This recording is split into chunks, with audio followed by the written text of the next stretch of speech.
off-speed pitchers, you've got to go the other way against him, or you're going to be grounding out to shortstop and third base all night long. Larkin, Pendleton, and the play. And it's in time, and there's one out. That's what we were talking about. Let's take a look now at the Toyota starting lineup for the Cincinnati Reds. All right, the shortstop, Barry Larkin, you just saw led off. The first baseman, Hal Morris, will hit second. The center fielder, Eric Davis, is hitting third. At third base, hitting cleanup, Chris Sabo. In left field in the fifth spot is Glenn Braggs.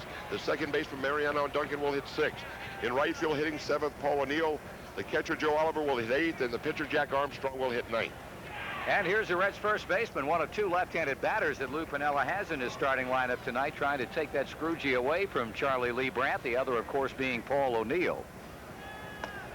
You know, interestingly enough, Marty, you know, you say so many times about good pitchers, you better get them early before they get set. Charlie, that is really true, because last year in the first inning, he gave up basically most of his runs. He had a 4.50 in the first inning, and hitters hit 314. But after that, it was different.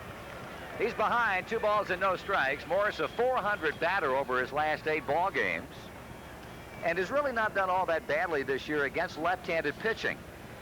Getting the opportunity tonight, more often than not, he'll be sitting against a left-hander. But in the lineup tonight and trying to do some damage here in the first inning with 1 out as Lee Brandt throws a breaking ball over for a call strike. This Atlanta ball club trying to break a 3-game losing streak and remain above 500. They are 1 over at the moment, 37 wins and 36 defeats, and they're in third place in the division. It's even now at 2-2 on Morris. They are 7.5 games behind the Dodgers, and they are 3.5 games behind the second place Cincinnati Reds. Another thing about Charlie, too, Marty, is the fact that he does not walk very many hitters. Only 25 so far this season in 107 2/3 innings of pitching, so you basically have to go up there ready to swing the bat. A lot of room in foul territory here in this ballpark, and that means a long run for Terry Pendleton, and to no avail. Holding it is at 2 balls and 2 strikes. He didn't give up many long balls either. He keeps the ball in the park pretty good, too. 5 of them he's allowed. I'll tell you what, you can pitch in this ballpark half a year and not give up too many home runs. You've done quite a job, and Charlie indeed is a guy who will grudgingly surrender that home run. Let's say if baseballs travel further than humidity, but we might see some hit to Marietta tonight. A very, very good point. It is as thick as a knife. You can cut it with a knife. Here's a ground ball hit to first. Picked off there by the rookie Mike Bell. He'll take it himself, and they're 2 out.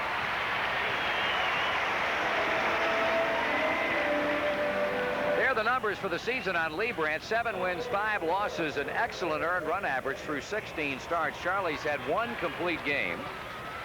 2-0 lifetime, including a win and no losses this year against the Reds, beating them on April the 21st here. Final score 3-2, and in that game he gave up at 6 hits and the 2 runs in 8 innings. Uncharacteristically wild that day, walking 4 while striking out only 1, but got the victory. Eric Davis, a strike. Plate umpire is Jim Quick. Doug Harvey at first, Gary Darling at second, and Dutch Rennert at third. And if the umpiring crew is familiar, it's because it's the same group that worked the weekend series in Cincinnati against Houston. Wow. So Davis hit. Played the back of the helmet. That's the second time he's been hit since coming off the disabled list last Thursday.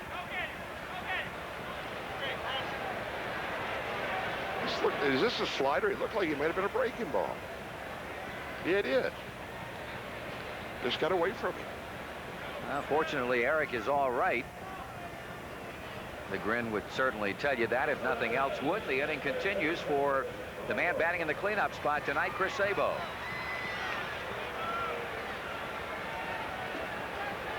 Tell you about the Atlanta problems. The Reds have had basically winning ball games of late. 6 of their last 7. They have gone 15-6 in their last 21 ball games. 8 over, 41-33, and that equals the most they've been over 500 this season. They win tonight.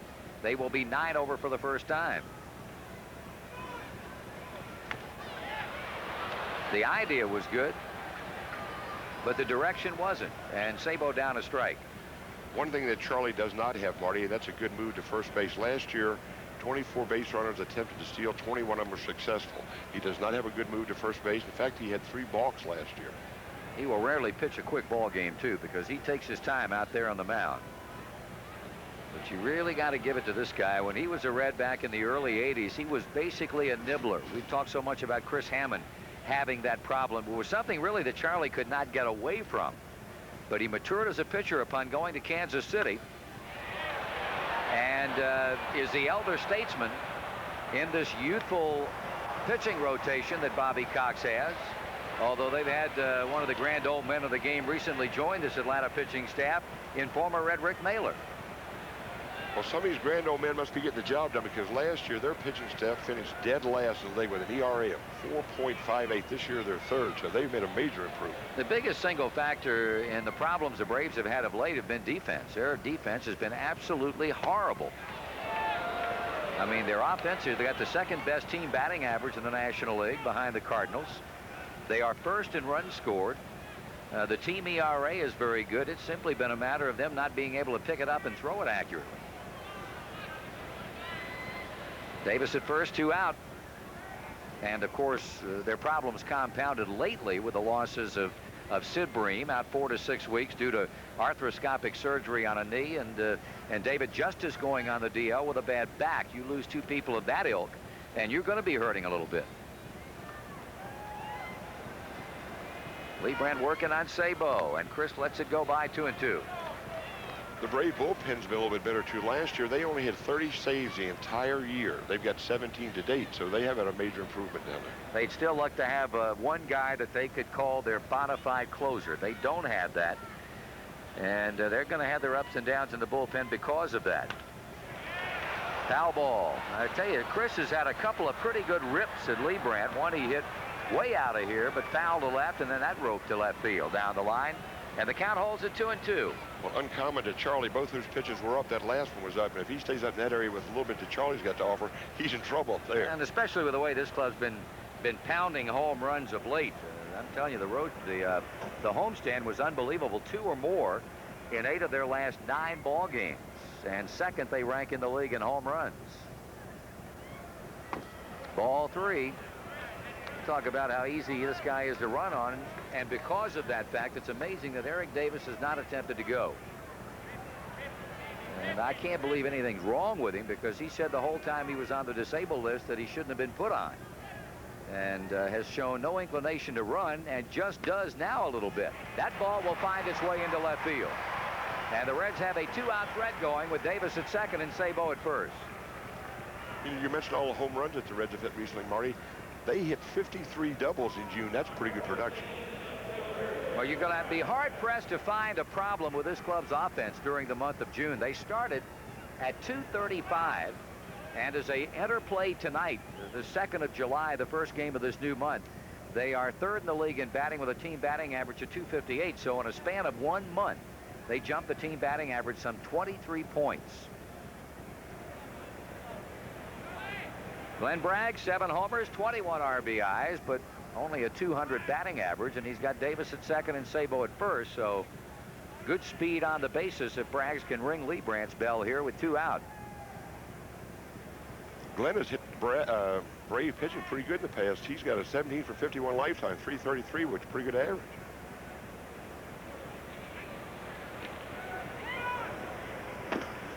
Quickly down a strike.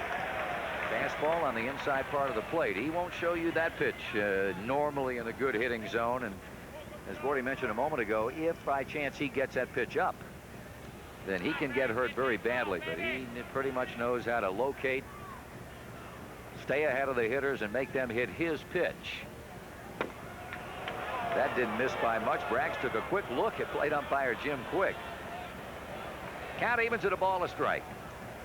Larkin grounded to third. Morris bounced out to first, but then Davis hit by a pitch, and Sabo on a 3-2 delivery grounded one through the left side of the infield.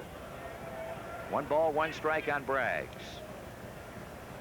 And he's quickly behind 1-2. There's a pitch that he turns over away from right-hand hitters. If you try to pull that ball, you can do exactly what Braggs did. Your head's going to fly, you're going to miss the ball. You can't try to pull that pitch he turns over. Charlie, of course, is not an overpowering pitcher. I don't know how you cannot go up there and look for the off-speed pitch, because I would think you'd be able to adjust to the fastball if you're looking off speed, because he doesn't overpower you. Wow, I'll tell you one thing. The 2 pitches he's missed with have not missed by much. I think Braggs was totally fooled right there, too, because that pitch wasn't that bad. Inwardly, he's saying, thank God it was out of the strike zone.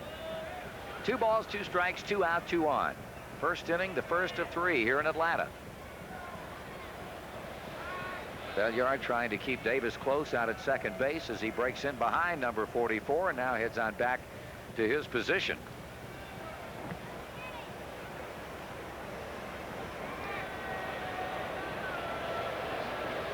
Mariano Duncan on deck.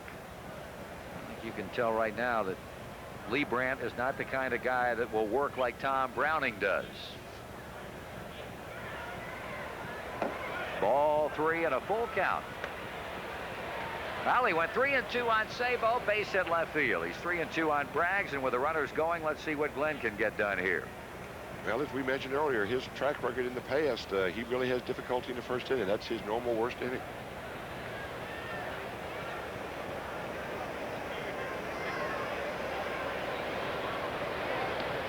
Here comes a payoff pitch. Treadway will have time to go back and get it, and the inning over. So the Reds threaten, but that's all. No five solo home runs in each of the first 2 innings by Deion Sanders in the first and by Sid Bream in the second.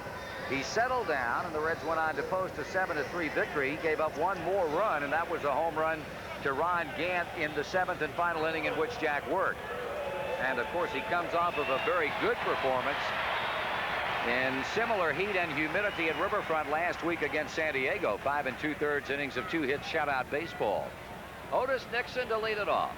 Boy, what a job he's doing for the Braves. It's been an amazing season for this fella. The things that he's accomplished as he takes that fastball for a strike.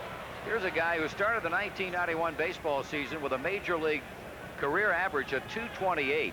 237 lifetime in the National League, and as he begins play tonight, batting .323.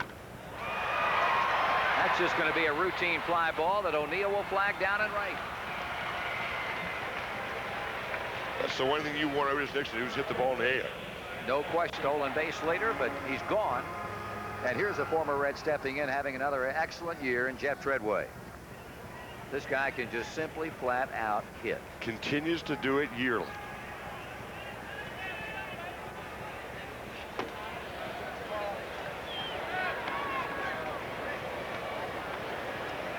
Sabo playing him in shallow at third. He's not blessed with outstanding speed, but decent butter, so they want to take that out away from him, and that's going to be another routine out. Jack's going to have an easy time of it tonight if he can get the Atlanta offense to do that all night long.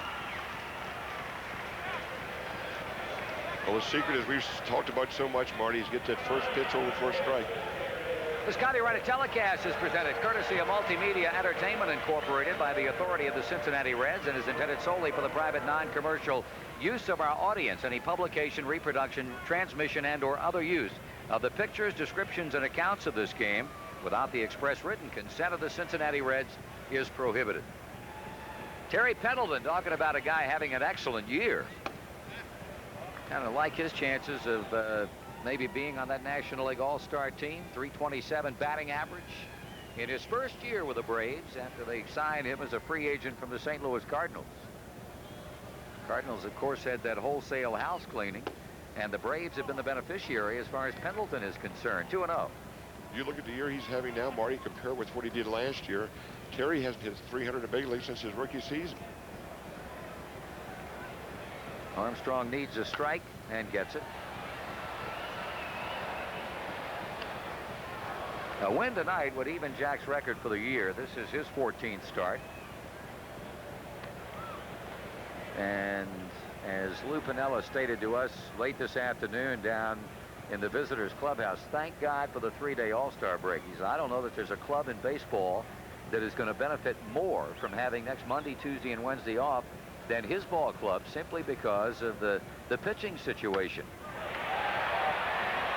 Braggs takes care of that, and that takes care of the Atlanta Braves in the first inning. We've completed one in Atlanta. The Reds and the Braves are 0-0. I'm about to ask a total stranger if he will compare the new Eagle Ranch tortilla chips with the other leading brand. Excuse me, sir. Have I ever seen you before in my life? Thank you, stranger. Would you mind? Nothing. It's like nothing else, nothing. We played an inning of baseball in the kickoff to a 3-game series here in Atlanta. 0-0 as Mariano Duncan settles in for his first visit of the night with Charlie Leibrandt. Duncan has been swinging the bat better lately, but then again, you could basically say that about everybody in this lineup. And on the ball club, he carried a little bit further than that. It is just like anything else in sport. One aspect is contagious. If things go bad, it seems to mushroom and snowball. If things are conversely going good, as the Reds have turned their offense around over the last 4 to 5 weeks, everybody gets caught up in it. That ball is hit pretty well. Ron Gant racing back to the warning track, and it's gone. Mariano Duncan takes him straight away. His 3rd home run of the season, as the Red second baseman rounds 3rd and comes home. Budweiser salutes Mariano Duncan on home run number 3 of the season. Nothing beats a Bud. Boy, that ball really carried, Marty. When he left the bat, it was hit well, but it come clear back against the center field wall. The second tier. Well, we get a chance to look at it again. Take another look. Fastball out over the plate. It did not look like it was going to go when it left the bat. I'll tell you, just like a couple of balls we saw hit on the homestand, especially by Houston hitters. The one that Jeff Bagwell hit into the green and straightaway center. That looked like a fly ball that was hit pretty well, but it was not going to leave the yard. It not only left, it got to the green at Riverfront, and that is a bolt. It was the same kind of air that we had at home, too, Marty. Yep. 1 ball, 1 strike on Paul O'Neill. He had 1 of 3 home runs in the 5th inning on Sunday against Houston right-hander Pete Harnish. 15 of them now he's struck. Back-to-back base hits, home run Duncan, single by O'Neill.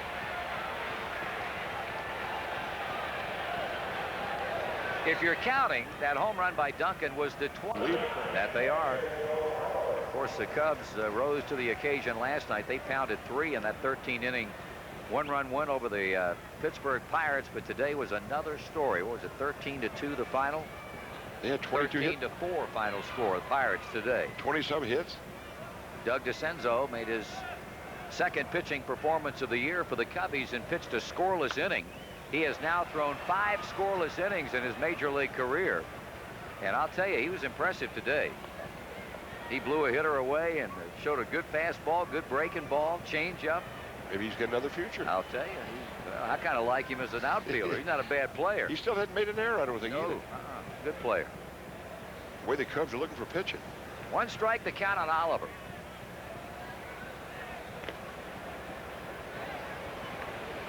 So Leibrandt giving up only his 6th home run of the season in 108 2/3 innings of pitching. An enviable number for any starting pitcher at any classification. Pitching inside to Joe. 1 ball, 1 strike. 9 hits in his last 26 times up. And as you saw, a .214 seasonal batting average. It's been quite a struggle for Joe to get that average up over the 200 mark, I should say. Coming into this season, the last 52 2/3 innings that Charlie pitched last year, he did not surrender 1 home run, so he was pretty good with that. 1 ball, 1 strike. The count on Joe Oliver. A run is home here in the 2nd. Home run by Duncan. O'Neill lines a base hit up the middle. And that ball is going to drop for a hit. O'Neill trying to go to 3rd, and he'll make it. Paul stopped and really should not have. He had 3rd base all the way, and he's fortunate that he was able to gear it back up again and really not draw a throw from Ron Gant, who would have been chancing it. If he tried to go to 3rd and missed, Oliver was a good chance he might have gone to 2nd. But 3 straight hits in the inning. And the Reds not content with only 1 run, now trying to get some more. Another fastball, about knee-high. I think Paul must have thought that Gant was going to catch the ball, because he stopped at 2nd and then continued. Good point. That's probably, if we want to give him the benefit of the doubt, probably as good as anything. They probably will have Armstrong. Nope, no signs of bunting, hacking away and missing that breaking ball. Did his head fly on that last pitch? I tell you, this is really not bad strategy here. You've got a slow runner at first base, a perfect bunt, or else they get the force out at second on Oliver. So they are gambling that Armstrong won't hit the ball on the ground at somebody in the infield. Now they're going to put the bunt on. And that was a weak attempt to try to make contact. He's quickly behind 0-2. He didn't square around with the bat. The Reds' third base coach, and he's a good one. And is just thrilled to death that he's had all the company he's had in the last 4 or 5 weeks. He was woefully sad. For the longest kind of time, he was so lonely. But that's not been the case of late. Pretty good bunt. Excellent bunt. Now a good play by Mike Heath. He took a look down at third base to see what Oliver was, O'Neill was doing. Paul was not doing anything, and still had time to throw to the covering Treadway, and a good sacrifice by Armstrong. I thought as close as that ball was to the line, that Heath might have let the ball roll foul for the strikeout. But I guess he couldn't take the chance there. It was a good bunt. Yep. The stage is set now. The table is set for Barry Larkin, who in the first inning bounced out to third. Let's see how the Atlanta infield will play this.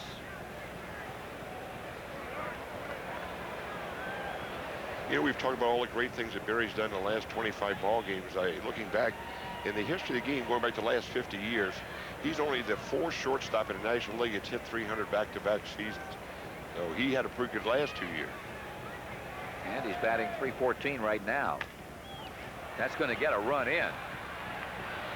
Belliard, nice play by Mike Bell. He just saved an Atlanta throwing error, and boy, has that been a major problem of late. The 37th run batted in for Larkin as O'Neill scores, and the Reds lead 2-0. This is about as good as I think I ever saw this Atlanta infield look after they've redone that. Well, the numbers are amazing. In April, the Atlanta Braves made 12 errors in 18 games. In May, in 26 games, they made 25 errors. And in the month of June, 27 games, 35 errors. Unbelievable. I mean, they're climbing a ladder that they just as soon be descending on. 2 away in the inning. Runner at second. Well, I'll tell you what, Mike Bell just saved another one. He sure did. And it was interesting, the comments by General Manager John Sherholtz in the Atlanta papers this morning. He's not at all happy.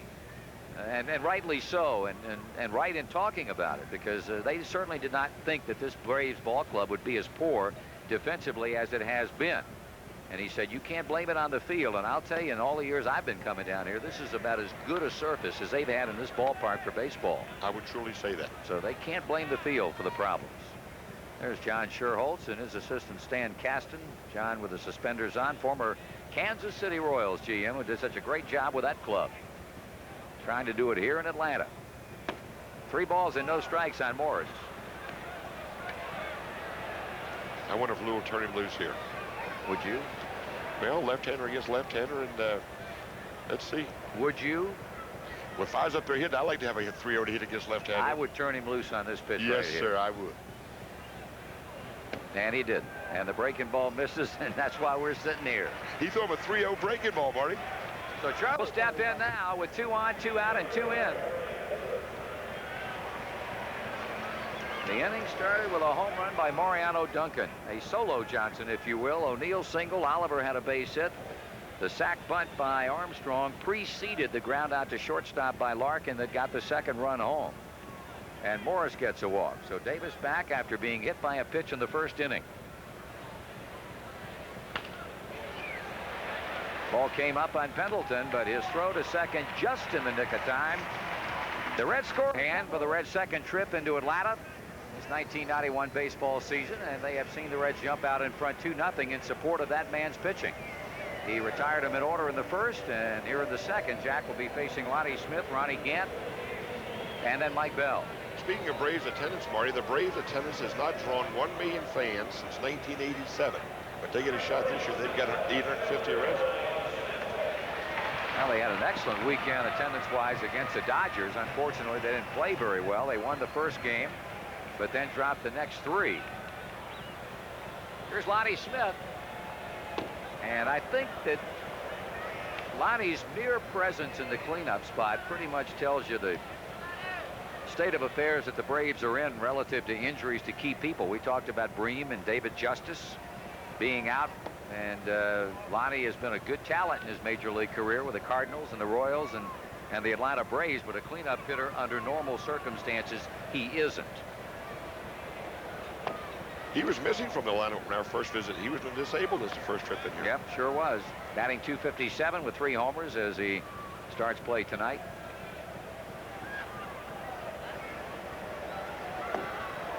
Two balls, 2 strikes.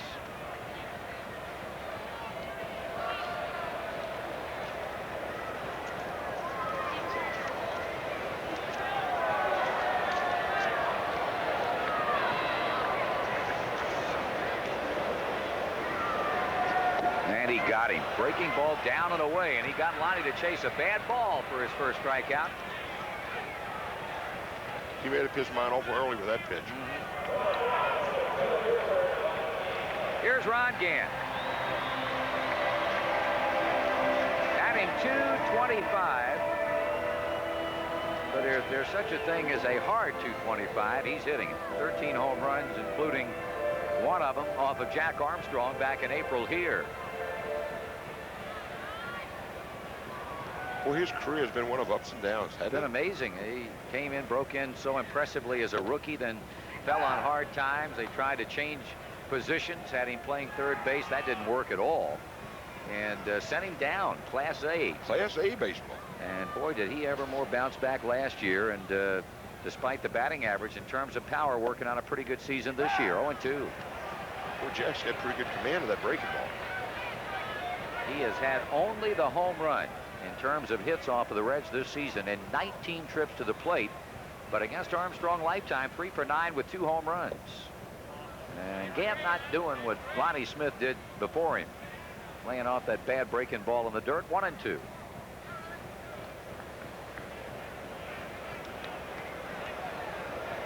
cooling off a little bit, Gordon. Well, for it, baby. We could use a little bit of that. You know what I'm talking about? We could use a little bit. This is rough.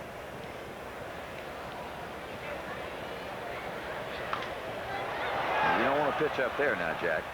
You don't want to throw the ball up there too much. Not to anybody, especially Ron Grant. He can really jerk that ball out of here. Tomorrow night, Thursday night, 4th of July finale in this series, and then on to Houston Friday night, Saturday night, and Sunday afternoon. And we will have all of them on the Reds television network with the exception of tomorrow night's ball game. Strike 3 call. See you later, Ron Gant. Fastball down and in. Nice pitch. I think Gant's looking for a breaking ball here because this is a perfect pitch. Yeah, he's throwing the ball well. Martini couldn't come at a better time because we're desperate for pitching at this point. Here's Mike Bell, the rookie, called up when Sid Bream was disabled. Been up 7 times, has had a couple of hits. We saw Mike briefly toward the end of the 1990 baseball season. He was at Richmond at the time they brought him up. A ball, a strike.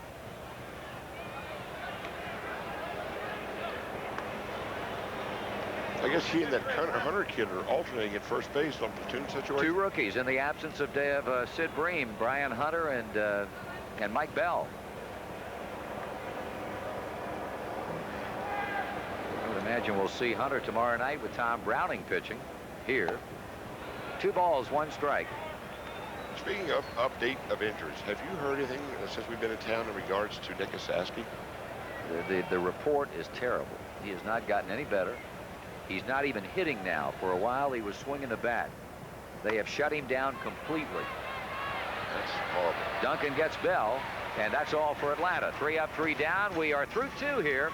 And the for information on how your group can get to King week, and that's in the Reds dugout. And there is the sad but true tale. 90 degrees at the moment. 90 of them. So saith the thermometer. Lee Brandt shaking off Mike Heath, throwing to Chris Sabo. Ball 1. Base hit to left field for Chris in the first inning. He is, I think you can pretty much write him down in the starting lineup of the National League All-Star team. He'll lead the third baseman in this league in votes and will be in the lineup at the Sky Dome in Toronto next Tuesday night. The famous Midsummer Classic. 1 ball, 2 strikes. Lou Piniella on the phone today with National League President Bill White. As you see how Chris has progressed up the ladder since the beginning of the season. Just gotten better and better and better. And Lou and Bill White chatting today. They're going to chat again tomorrow in an attempt to round out the roster. Heath unable to hang on to it. And we mentioned last week, I think you can figure on, as you look at Lou Piniella, Barry Larkin, Tom Browning, Rob Dibble, and I would think there would be a pretty good chance that Paul O'Neill also might make that National League All-Star team.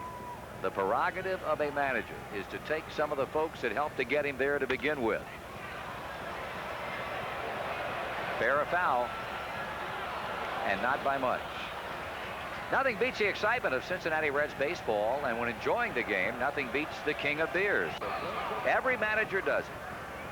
You take your own people, and you try to balance things out and not go overboard, but I don't think you can argue about Larkin and Browning and Dibble and O'Neill if that turns out to be the case, and we'll know later on this week who the extra people are going to be, but unfortunately every year somebody gets left out who feels like he should have been there. It's a thankless job. That's why the managers, in this case Lou Piniella and Tony La Russa, work with their respective league presidents. 2 balls, 2 strikes. Always somebody comes up with their feelings, sir. You only have so many. What is it, 25? Yeah, 25. I think they increased that roster size to accommodate some of the 27, 28 players now. Ball 3. And Lee Brancher, Gordy, really not in sync. The Reds got a couple of runs off of him in the last inning. He's all over the place here, and this sequence of pitches to Sabo leading off the 3rd. That's true, Marty. He's been up a lot, which is not Charlie, and he's coming off a pretty good ball game. His last ball game was a 3-hit shutout last Thursday. He's gone the distance against Sabo, and he walked him. So he's already walked 2, plus he's hit a batter.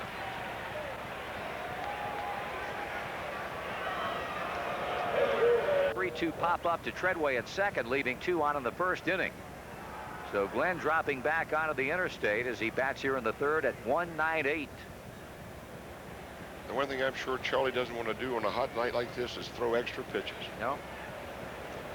That is a curse of any pitcher on a night like this. That's a double play.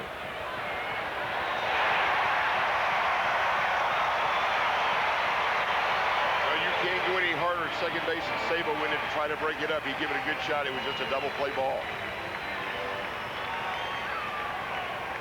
So Braggs has had 2 rather forgettable at bats, a pop up with 2 on, and a ground ball double play. Stepping in now, the man who got that 2-run second underway, Mariano Duncan, a home run to straightaway center field, his 3rd of the year. Charlie Leibrandt will throw a lot of double plays, by the way.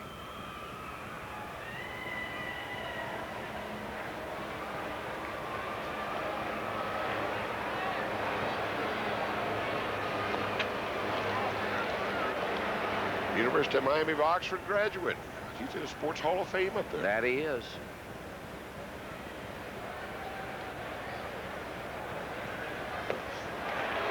One ball, 1 strike. There's that pitch away from you that he turns over.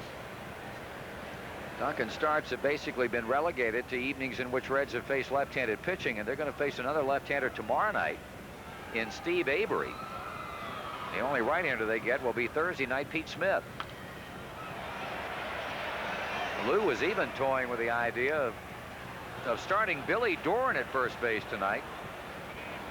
Given the way Dorn has been swinging the bat, that of course would enable both Duncan to play as well as Dorn, but then he thought better of it, citing the possibility of Billy possibly hurting his back in stretching for a throw or something of that nature. That ball's got a chance. Nope. Gant will be there to retire Duncan and end the inning. So 2.5 innings have gone by. Cincinnati leading the Braves 2-0. Stay with us. Batting order: Mike Heath, Rafael Belliard, and Charlie Leibrandt for the Atlanta Braves. Jack Armstrong has retired 6 straight. And the former Cardinal and former Tiger and former Oakland Athletic, it's a ball. And a strike is called. 1 ball, 1 strike. Well, I remember our first trip through here this year. Mike Heath and Greg Olson, we couldn't get out. Remember that? Yeah. Every day they were wearing us out. Off-speed pitch at him way out in front.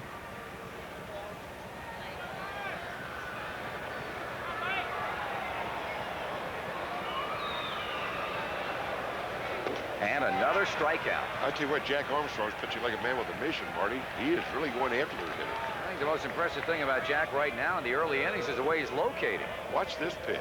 Perfect location. Look at that. Low and away on the black. That's a tough pitch right there. 1 down here in the 3rd, and here's a former Pirate, Rafael Belliard. He's in full command of 3 pitches right now. Fastball, slider, and a curve. Paul O'Neill. And 8 in a row have been retired, and the pitcher Lee Brandt will step in with 2 out in the 3rd inning.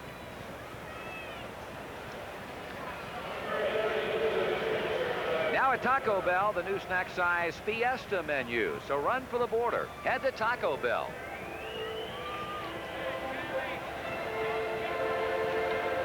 Two to nothing, Cincinnati, 2 down, and nobody on base.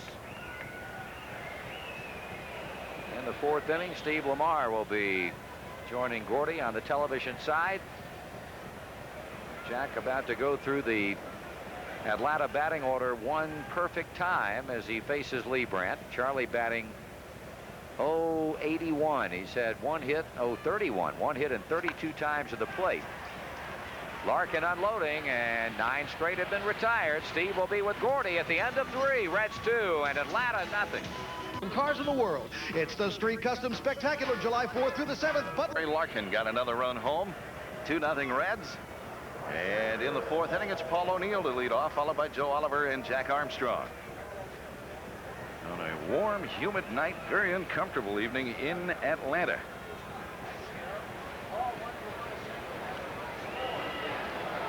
Charlie Lee Brandt ready to go to work. 34-year-old left-hander with a pitch. And he gets a strike to O'Neill. Reds just starting the trip. 6 games in Atlanta and then Houston. 3 over the weekend in Houston, leading to the All-Star break. Well, as Marty and I alluded to earlier, what an important road trip this is with the condition of the pitching staff is that they've just got to hang tough this week. He's trying to stay competitive and win some ball games before those pitchers come off the disabled list. Reds leading 2-0 tonight. Here's the 0-2. 1-2 now. Also important this series and the road trip due to the fact that the Dodgers tonight are opening a series in San Diego, and the Padres have easily handled the Dodgers this year, winning 5 and losing only 2 against Los Angeles. The Reds will hope that that trend continues in the next 3 nights out at Jack Murphy Stadium. O'Neill is out on strikes. Lee Brandt has his first strikeout of the night. Charlie's pretty tough on left-handers, Steve. Last year, left-handers throughout the year. 2.76 as you look at the JTM National League scoreboard. Easy win for the Pirates today at Chicago.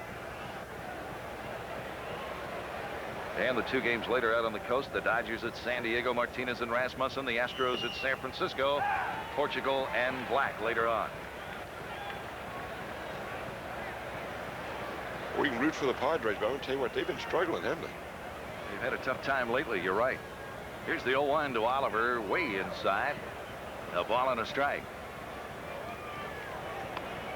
I was reading recently that the Padres might have that fine right-hander Greg Harris back in the rotation. Probably the last game of the series with the Dodgers, Thursday night.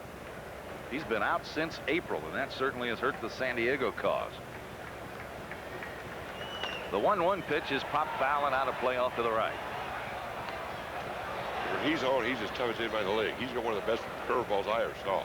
You're right.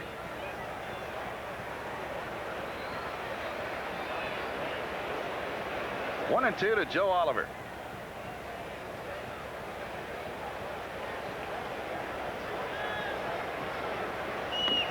Two and 2 now. Cincinnati Reds coming off their best month of the year. They were 18-10 in the month of June. Still, they lost a half game during that month to the Dodgers. 2-2 pitch. Up high, now it's 3-2. Liebrandt's gone to several 3-2 counts tonight. He's also been high, Steve, which is very unusual for Charlie. He normally doesn't throw a ball above your waist. Liebrandt has won 108 Major League ball games. Here's his pitch, and a bouncer foul. He's won 76 in the American League, 32 in the National League. Of course, he's a former Red. He was with Cincinnati from 1979 to 82. He won 16 games in a Cincinnati uniform before going on to Kansas City, where he did a terrific job in the American League. Swing and a pop foul off of first over by the Braves dugout. Mike Bell makes a nice catch right at the railing. Fine play by the rookie first baseman, and 2 men are out. Well, as we've said so many times, Steve, you can go a long way for a foul ball in this park. He really makes a nice play on this ball. Almost goes in the dugout.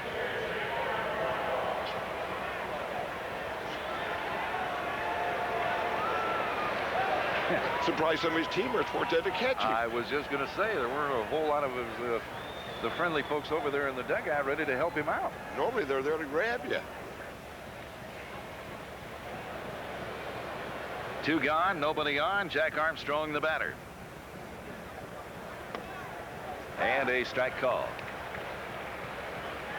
2 runs and 4 hits for the Reds, and Armstrong on the mound has retired the first 9 Atlanta Braves. 0-2.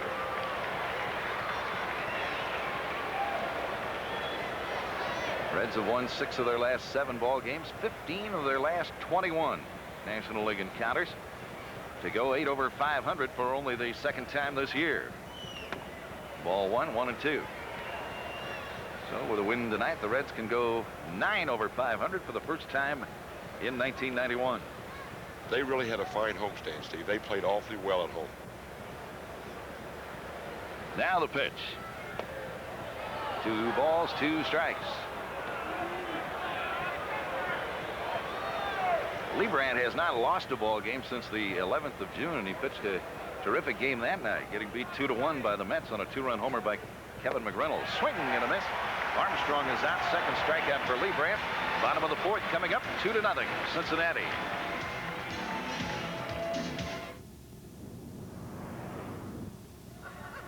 Back at Atlanta's Fulton County Stadium, the Reds have the lead. They scored twice in the second, and Jack Armstrong has retired 9 in a row. He'll pitch to the top of the Braves batting order: Otis Nixon, Jeff Treadway, and Terry Pendleton in the bottom of the 4th inning.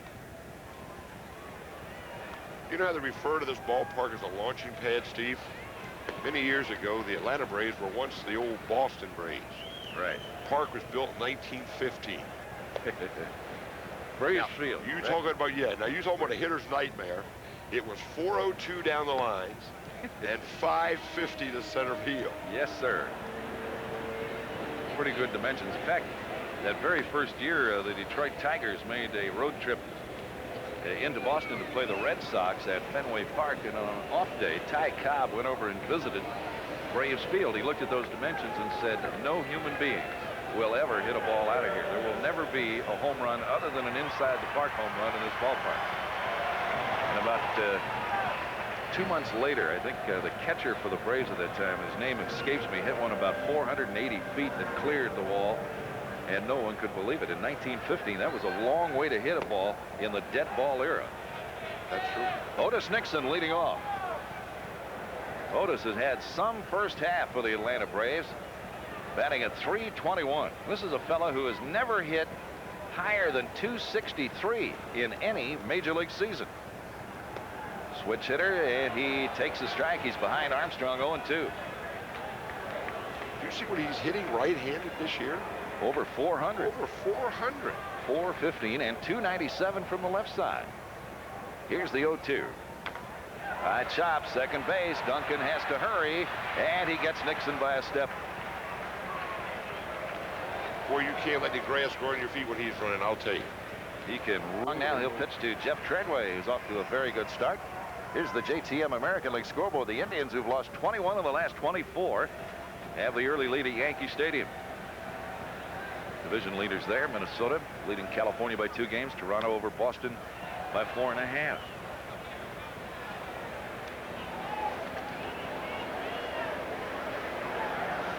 That'll be Fernandez and Hansen at the Kingdome later on, and you're up to date on the Major League scores. We'll check them again in the 8th inning.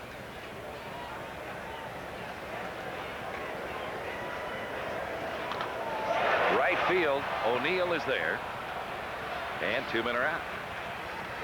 And Al Armstrong will pitch to Terry Pendleton. We were talking about the old Boston Braves. Of course, that's where this Braves franchise started. Stories in baseball. The 1914 Boston Braves, the Miracle Braves. They were in the cellar in July, and they put on a great charge, came from behind, won the National League pennant, and then swept Connie Mack's great Philadelphia A's ball club in the World Series of 1914.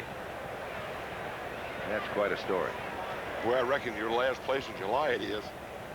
That Connie Mack was so crushed by that he broke up the Philadelphia A's. He sold or traded many of his star players and wasn't to be seen again in the World Series for another 15 years or so.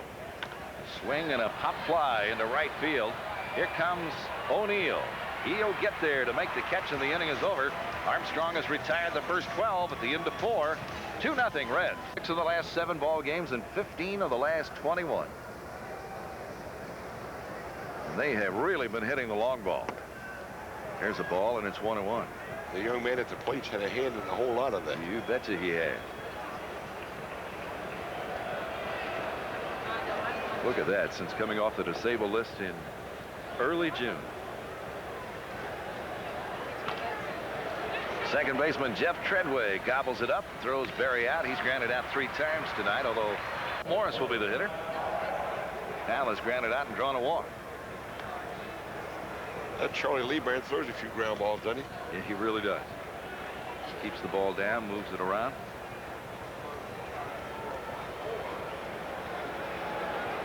Charlie 2-0 lifetime against the Reds. One of those victories coming earlier this year, April the 21st. He beat Jose Rio right here in a ball game. Gave up only 2 runs in 8 innings. How'd you like to have the fountain concessions here tonight? I'd like that. Think they're busy? You might make $1 or 2 on a night like this.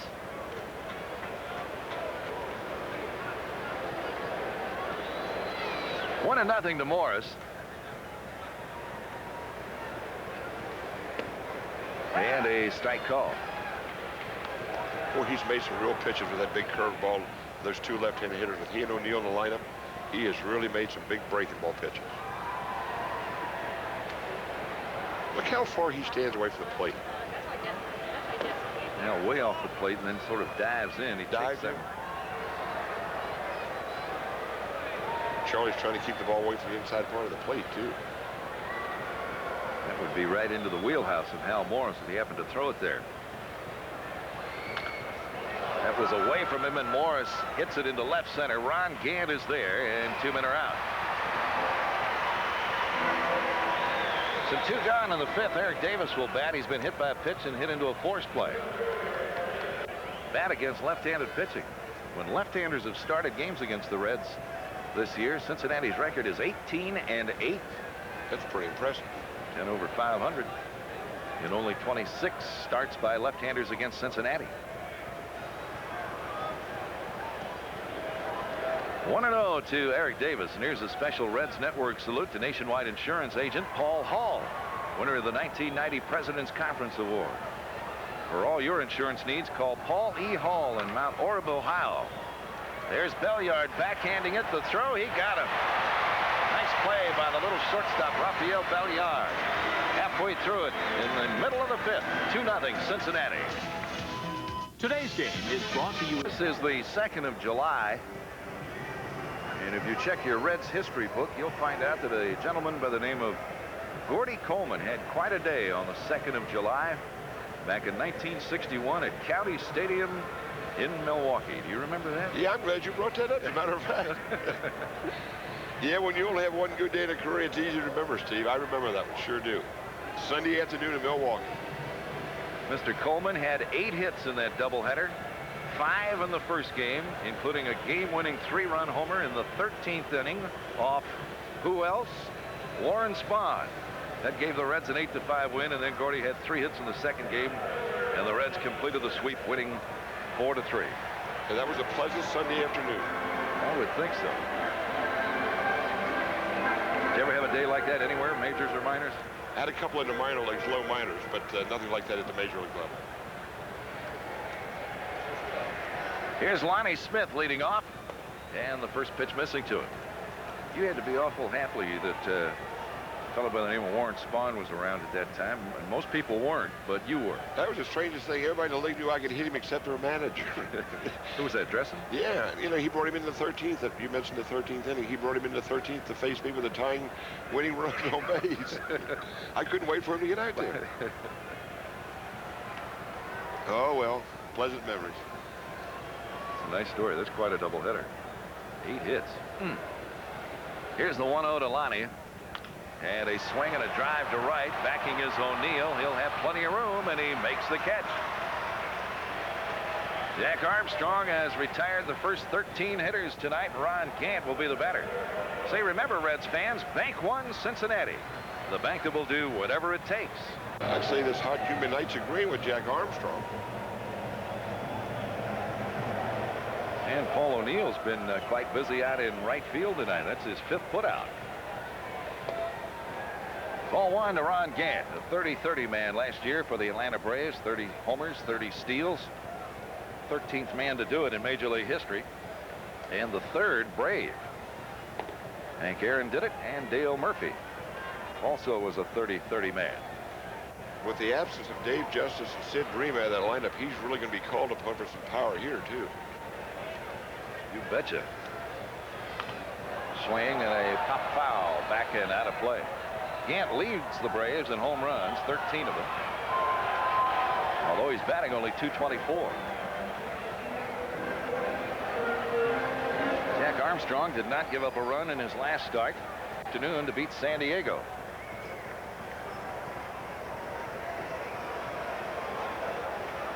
Gant lines one down the right field line, and it is a foul ball. Count to Ron Gant, 2 balls, 2 strikes. For the last time he was up there, he got him to go for a real bad curveball. See if he tries the same thing here again. The Atlanta Braves lately having trouble. Been having trouble scoring runs. They've scored only 26 of them in the last 11 games, including tonight. 2-0 Reds, 5th inning. Armstrong's pitch. Swing and a drive deep to left. And that ball is gone. Jack Armstrong pitched 4 1/3 perfect inning. Gant has hit his 14th home run of the year. It's a 2-1 ball game. Looked like a low fastball, and he did the rest.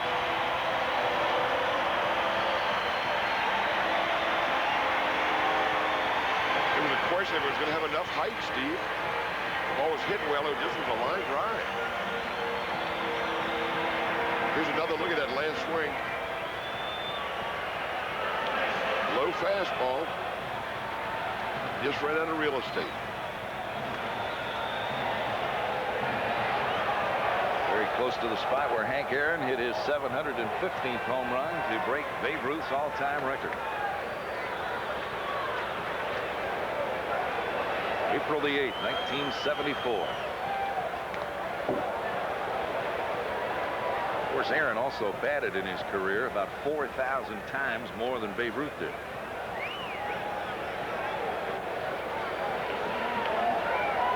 Mike Bell, the batter for the Braves. Rookie first baseman. He came into their organization back in 1986. He was not drafted. Signed as a free agent.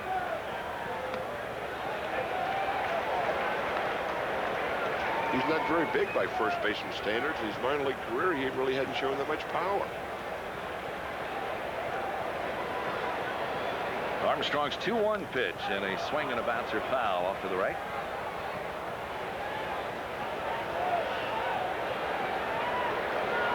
And they say Ron Gant's home run traveled 379 feet. 2-1 Cincinnati. Bottom of the 5th in Atlanta.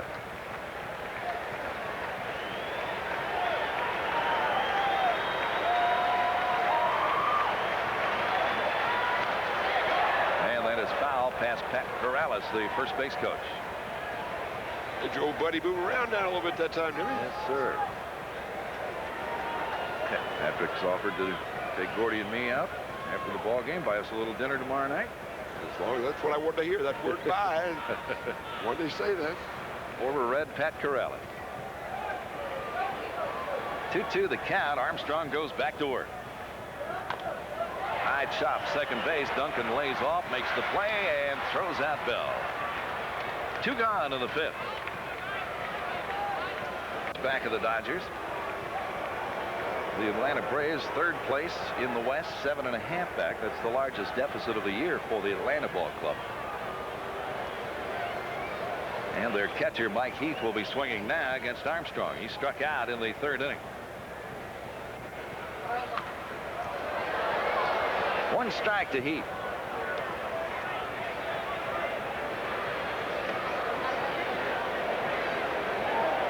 Heath got off to a great start this year, but he hasn't done much hitting at all since mid or late April.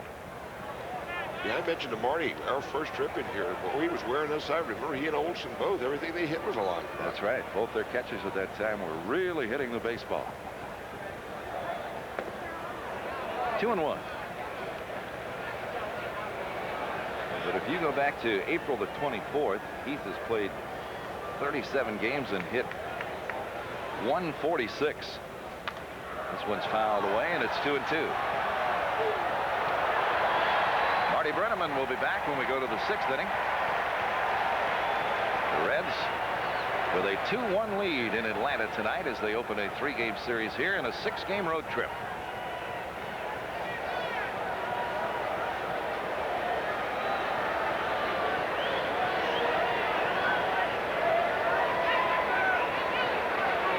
Two out, base is empty. And the 2-2 pitch. Breaking ball, and it's line to left, a base hit. Soft line drive, single to left by Mike Heath. It's one of the few mistakes Jack's made all night. He hung a curveball, and he took care of the rest of it. Big hanger. Right out over the plate, we get the fan of the battle.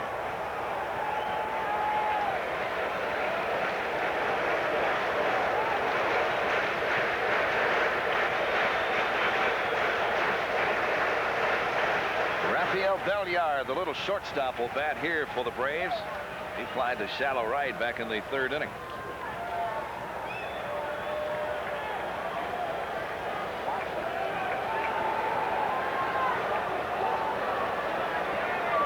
Heath on at first, 2 men out. And ball 1 to Belliard.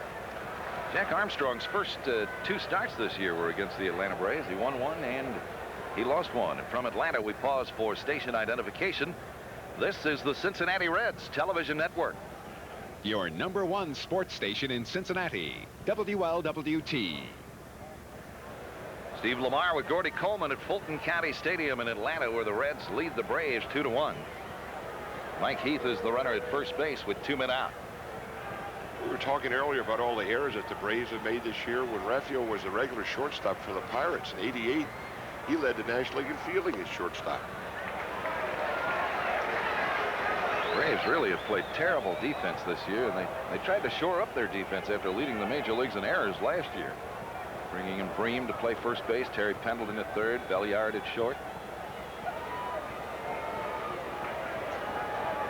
They made 6 errors in the game Sunday against the Dodgers. And they have made, on the average, an error per ball game this year. 3-0 the count to Belliard. You know, we talked, Steve, when the Padres were in town about their entire infield had been rebuilt, all 4 positions. You figure the Braves have done it with 3 of their 4. That's right. Pendleton, Belliard, and Sid Bream. Of course, Bream is on the disabled list. He's undergone another operation on that right knee. Expect him to be out up to 6 weeks. Ball 4. Armstrong walks the number 8 hitter Belliard.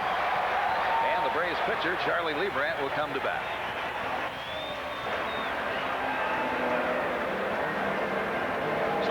walk.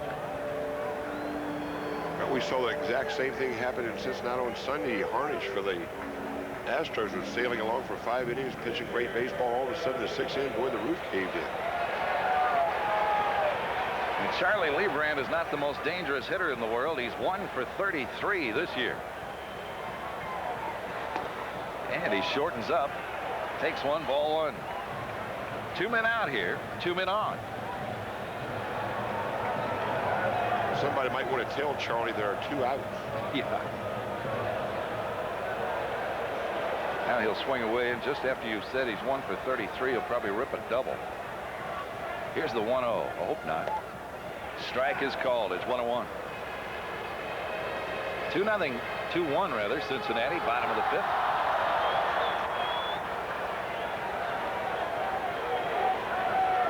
Braves just got finished playing the Dodgers. They lost 3 out of 4 here. 2-1 to the Braves pitcher, Lebrand.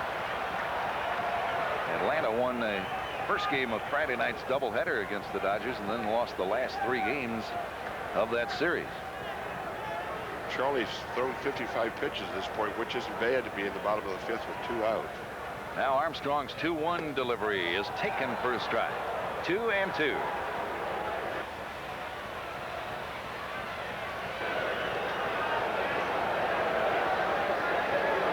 Hit by Ron Gant was the 13th given up by Armstrong this year. He threw only 9 home run balls all of last year.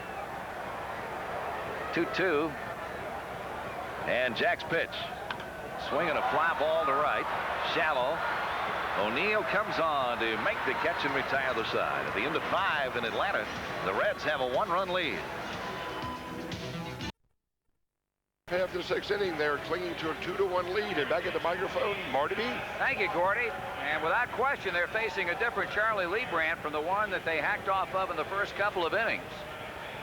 Charlie seems to have found his groove now as you look into that Atlanta dugout. Manager Bobby Cox and his third base coach, and like Bobby, a former Toronto manager, Jimmy Williams.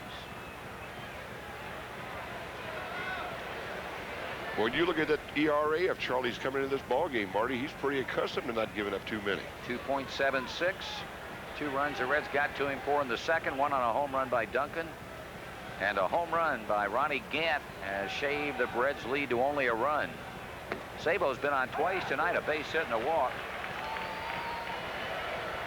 Reds have out-hit them 4-2. It's been an error-free game to date. For the Atlanta Braves, that is basically front-page news. With time, Lonnie Smith. 1 out. So that is 9 in a row retired by Lebrand. Sabo had been the last man to reach base on him with that leadoff walk in the 3rd for a 4-6-3 double play. He's had Glenn pretty confused all night, Marty. He really hasn't had a good swing yet. It is really amazing about this guy. He can show you some of the weakest at-bats and hit the ball so soft that I could catch him barehanded and then hit one 450 feet. He hit that one a rocket up the middle. What you were just talking about. So the Reds have their 5th hit, and that breaks a string of 9 straight retired. The Reds could use some more runs. In this ballpark especially.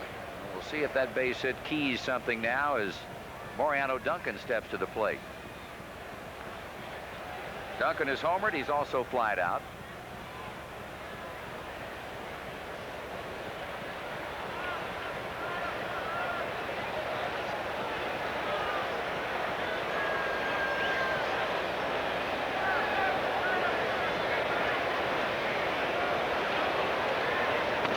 Way inside, 1 ball, no strikes.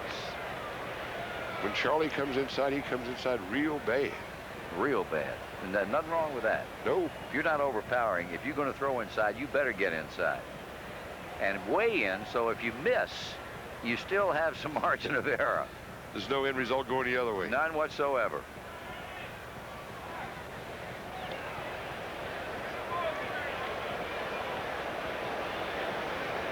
It's unusual for a left-hander to have the difficulty that Charlie does making that play to first base. He really does have trouble with that throw over there. The amazing thing is the Reds have really not attempted to steal a base on him tonight. And as Gordy mentioned earlier, he's so easy to run on because of that big leg kick. He's awfully slow going to the plate. Nobody has attempted to run. And this is certainly in the wake of this great offensive show by this club the last 5 weeks or so. They've been stealing bases with regularity. But nobody's attempted yet to run on Lee Brandt.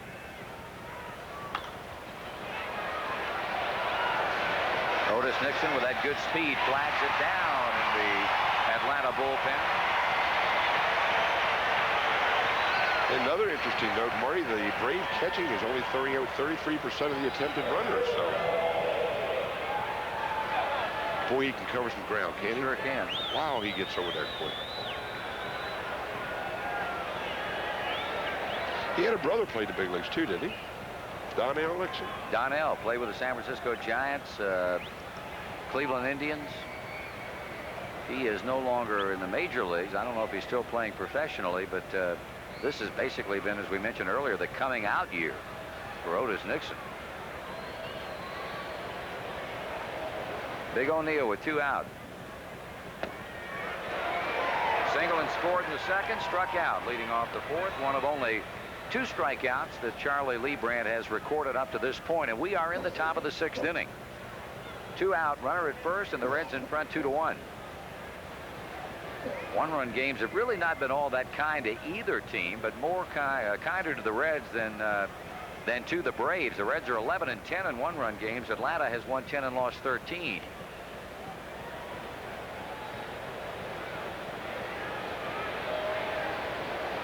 No balls, 1 strike, 2 down. Bragg's a lead at first against a holding Mike Bell. 1 ball, 1 strike.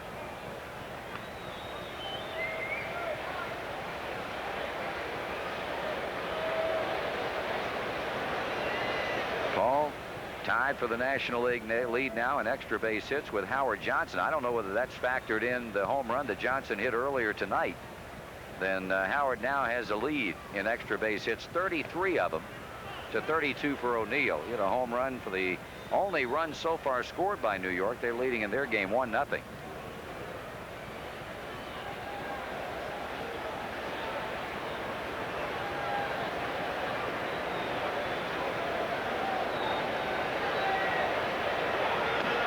Breaking ball away, 2 balls and 1 strike.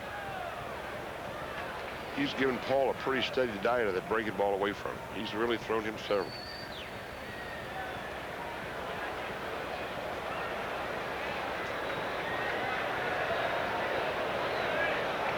"15 home runs, 47 RBIs. I'm sure he'd like to get over that 50 mark and runs batted in before the break.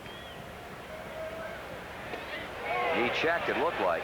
He did. Good call by third base umpire Dutch Renner. Excellent call. No lot of doubt about it in his mind or my mind that he checked his swing, and his mind is the only one that counts. Put the count at 3-1. When the Reds reach the break, assuming they'll play the remaining 5 games on this road trip after tonight, they will have played 80 ball games. They've had 1 game rained out, so they would have fallen exactly at the 81 game mark, the halfway point in the season, had they not had the rain out, and that rain out was against Atlanta in Cincinnati, which will be made up as part of a twilight doubleheader in August.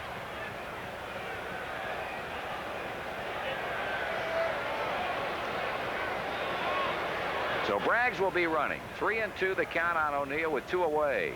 2-1. The Reds lead it here in the 6th.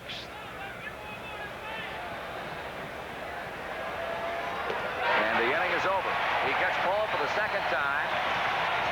Close encounter in the numbers. Jack Armstrong hanging on to a 1-run lead. It pitched no-hit baseball, perfect baseball through 13 batters before Ron Gant rode one over the left field fence in the 5th. It ended up with 2 on and 2 out, and Charlie Lee Brandt flied to right, which means that Otis Nixon will kick off inning number 6. Now this date in baseball, a particularly big one in Reds history for Gordy Coleman. I know that Steve mentioned it, but I want to reiterate the kind words. And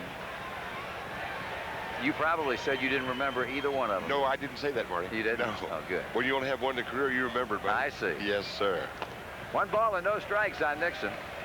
But I do appreciate your I'll message. tell you one thing. That's a pretty good doubleheader, and 1961 now. 8 hits. That'll play.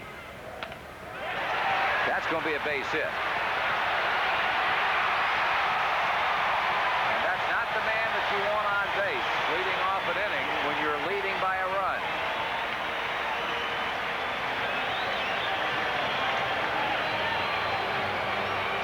Tell you, Barry Larkin made a heck of a play on this ball to turn it into a reasonably close play. I say reasonably, given the speed of Otis Nixon. So Joe Oliver and Jack Armstrong are really going to have their work cut out for him now. National League's leading base stealer. 38. He's been caught 12 times. And a pretty good hit and run man at the plate, and Jeff Treadway to boot.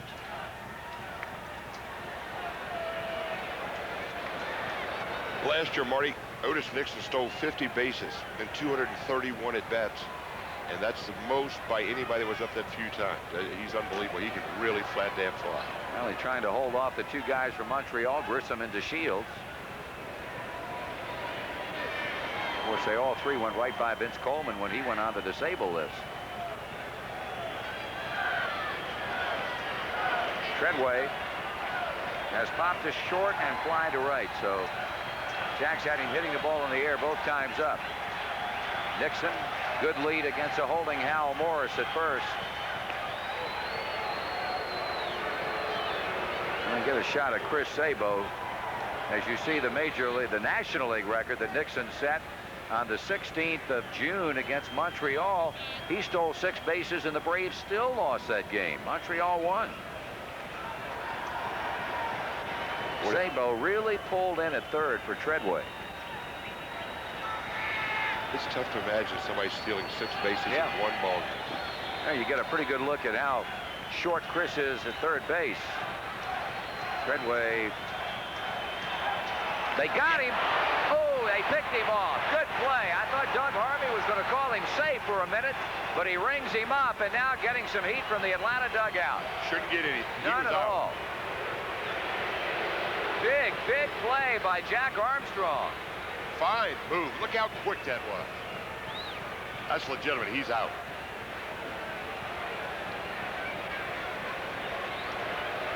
Pretty good attempt by Nixon. He pulled that hand back to try and to trick Morris, but it didn't work.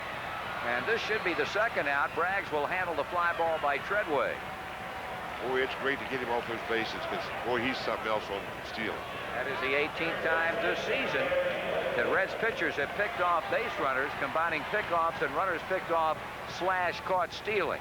That was a flat-out pickoff play there, and it's a 4th time that Armstrong has done it this year. He leads the ball club. Well, you can't get any quicker than that. He flat damn nailed it.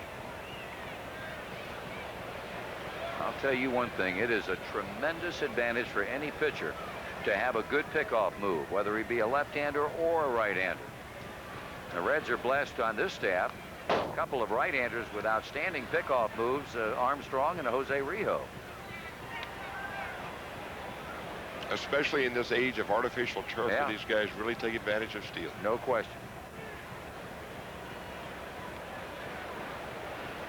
Well, we shall see in the end result how big a play that one was. The Reds lead at the moment by a run. Nixon had reached on an infield hit to begin the inning, promptly picked off, and now Treadway flies out. If the Braves come back and win this game, it's going to be rather incidental. If the Reds manage to hang on and win it, it will turn out to be a big play. 0-2 on Pendleton, who has lined to left and fly to right. He's hit the ball hard once and softly once. Out of play. And it's holding at 2 strikes and nothing.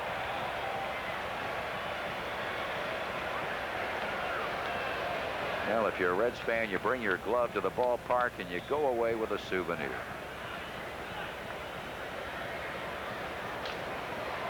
They couldn't be happier for him. Seeing that man with the Cincinnati shirt on, did you tell your radio listeners about the Nuxall fan that's here tonight? I didn't want to talk about it.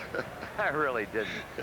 Maybe we can get a shot of him sometime later on. A gentleman down in the stands with a Nuxall jersey on. Yes, sir. One of the real fans. And like Joe, you can tell that he has been a real deep thinker in his life. The top of his head is rather void of hair, but he's a Nuxall fan.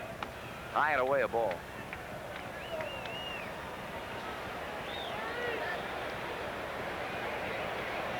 Two down in the bottom of the 6th inning. Armstrong working with a 1-run lead.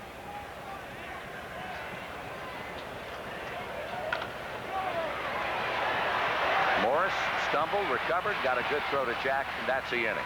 No runs, a hit, nobody left on. We head to the final 3 innings of action. 2-1, Cincinnati. Red legs, Joe Oliver, Jack Armstrong, and leadoff batter Barry Larkin. Charlie Lee Brandt has been good. He's had the one bad inning to second when Cincinnati sent 7 batters to the plate, scoring twice. And since the second, he has given the Reds only 1 hit, the 6th inning single by Glenn Braggs. Oliver down a strike.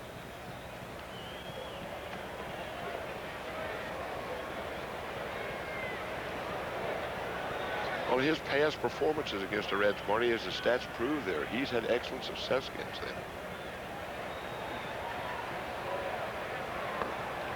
It's really amazing, and I guess this is true for any ball club, but I know in my experience of following this club since 1974, the Reds have always been a club marked by players who feasted off hard throwers for the most part, and really had trouble with pitchers, off-speed pitchers that like to change speeds and were excellent at being able to locate. Maybe that's true for all teams, but I know that back in the great years in the decade of the 70s, a Big Red Machine, you couldn't throw the ball hard enough to throw it by those guys. But you run a breaking ball off-speed pitcher out there who had decent stuff, and he could be awfully tough. Base hit by Oliver to lead off the inning. Second hit tonight for Joe. He mentioned earlier in this game he's swinging the bat much better, and he certainly hasn't made liars out of us tonight. Well, it's a good thing, but I'll tell you what, Mr. Reed's got some sore ribs for a couple of days. I imagine that. Gordy, I sat next to him on the plane from Cincinnati to Atlanta, the Delta flight, this morning, and he said he's awfully sore, but he is in one piece, which is miraculous. It's amazing he's up walking. I think anybody who saw that collision, whether they were there or they've seen it on television, have to be amazed that Jeff Reed, 1, got up, 2, was not seriously injured, remained in the game, and as amazing as anything, held on to the baseball. That's one of the all-time crunch plays at the plate. And as Lou pointed out, the Reds are lucky because they face a lefty tonight. They face a left-hander tomorrow in Avery. And by Thursday night, when Pete Smith pitches, he should be ready to go back in the lineup. Second good sacrifice bunt tonight by Jack Armstrong, and that would be a big run if the Reds could get it in. Barry Larkin has been quiet all night long, 3 times up, 3 ground outs, and an RBI.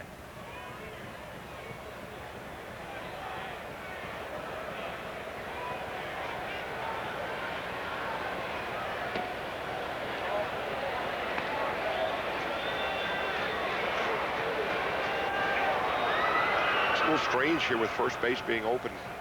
The way Larkin's been hitting the ball, that they wouldn't give him the automatic pitch to left-hand hitter. Especially with a left-handed batter coming up next. 2 balls and no strikes. Oliver been not straight too far off that bag at second. Treadway was breaking in toward the bag, anticipating a possible throw from Mike Heath. Bobby Cox, one of the nice guys in this business, I'll tell you.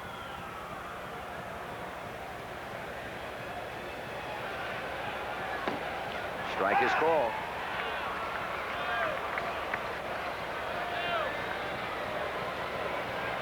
Two times the Reds scored in the second. Atlanta got the solo home run from Ronnie Gann in the 5th. And the Reds are attempting to get that run back, and will, with a base hit of any distance at all from either Larkin or Morris. And a 2-2 count on that foul back. 2 balls, 2 strikes.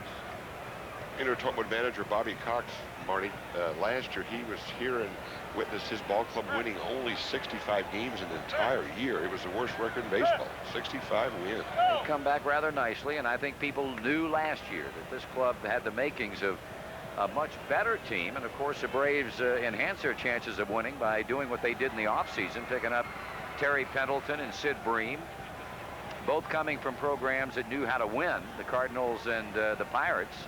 David Justice after the big year and was swinging the bat well when he went down with a back injury recently. That's a base hit. Oliver had to hold, so he'll only go to third, and that's another $400 donation to the Caring Program for Children, thanks to Cellular One, Crest, and Community Mutual. And that puts a total for the year now at an even $50,000.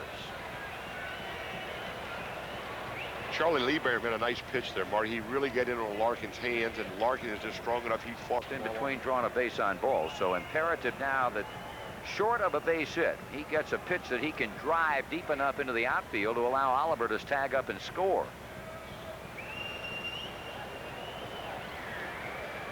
They will play back at short and second, Belliard and Treadway. Pendleton even with a bag at third.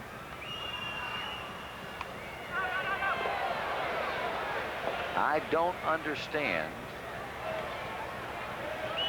what the heck he was trying to do. Well, Sam's going to try to straighten him out, I think, Marty. I can't believe if he thought it was a bunt sign. You got to be smarter than that. Runners at first and third with one out, and you're trying to. I can't believe he even thought he read the sign right. Unless he was attempting to bunt for a base hit, element of surprise. I don't buy that argument at all. What he just did doesn't reflect real well on his degree from the University of Michigan.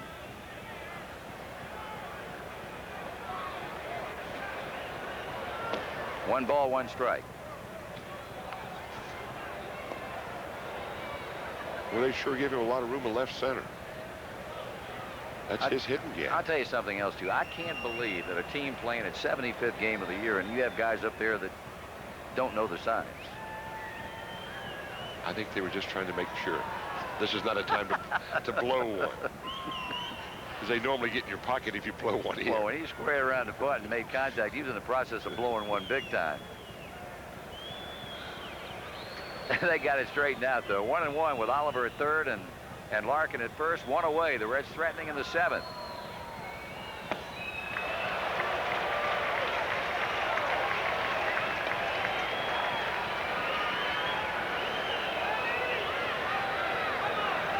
Or Hal to chase a bad ball that time. He's had O'Neill after the same pitch all night. Big curveball away from him. Oliver, the lead runner at third. Larkin over at first. One out. Leibrandt having his way at the moment with Hal Morris. One ball, two strikes. He wants a strikeout here, or short of that, a hard hit ground ball at either Belliard or Treadway or even Pendleton.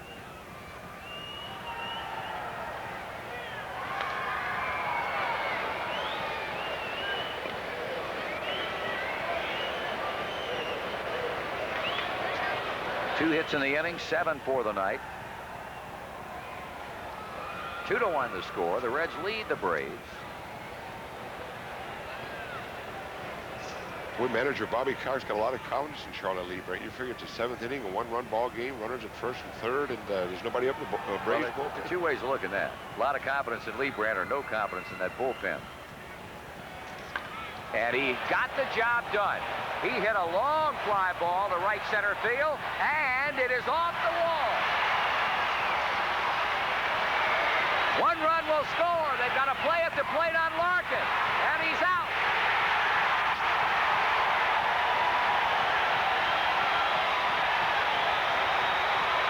Mike Heath paid the price.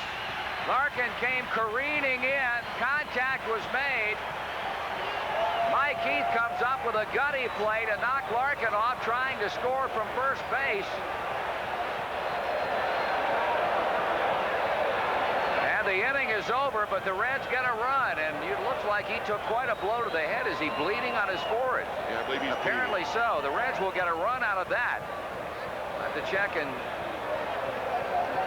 see if they're going to score that a triple for Morris or a double. And going to third on a play at the plate, but the big problem in question now concerns Mike Heath, and I'll tell you, he's a tough guy. Has had that reputation throughout his major league career. He took an awful lick, Marty. That was really a crunch. That's 2 days in a row we've seen. Yeah. So So credit Morris with an RBI and a big one.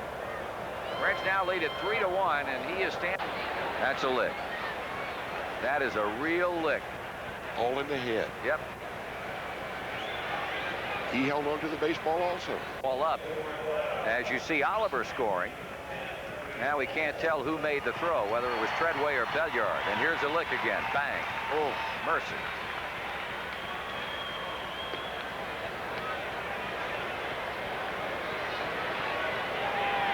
Al talking to third base coach Sammy Perlazzo. That baseball didn't miss too much, Marty, not being a home run. Yeah. And there's Greg Olson, the newcomer behind the plate. So the Reds have gotten the run back. Eric 0 for 2 after being hit by a pitch in the first inning.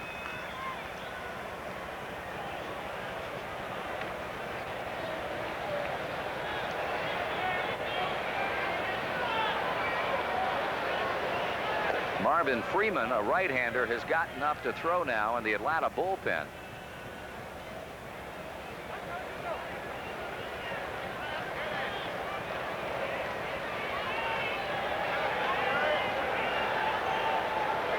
And Davis taking, and that's way inside. There's a right-hander, former Philadelphia Philly. All 6'7" of them. So credit Hal with a two-base hit, put him at third on the throw to the plate as we suspected. And ball 3 to Davis.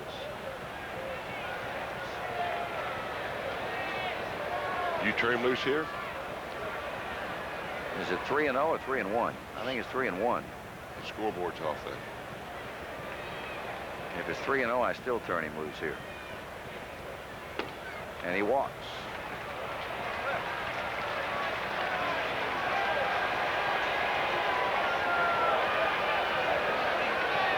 Runners on the corners, 2 out.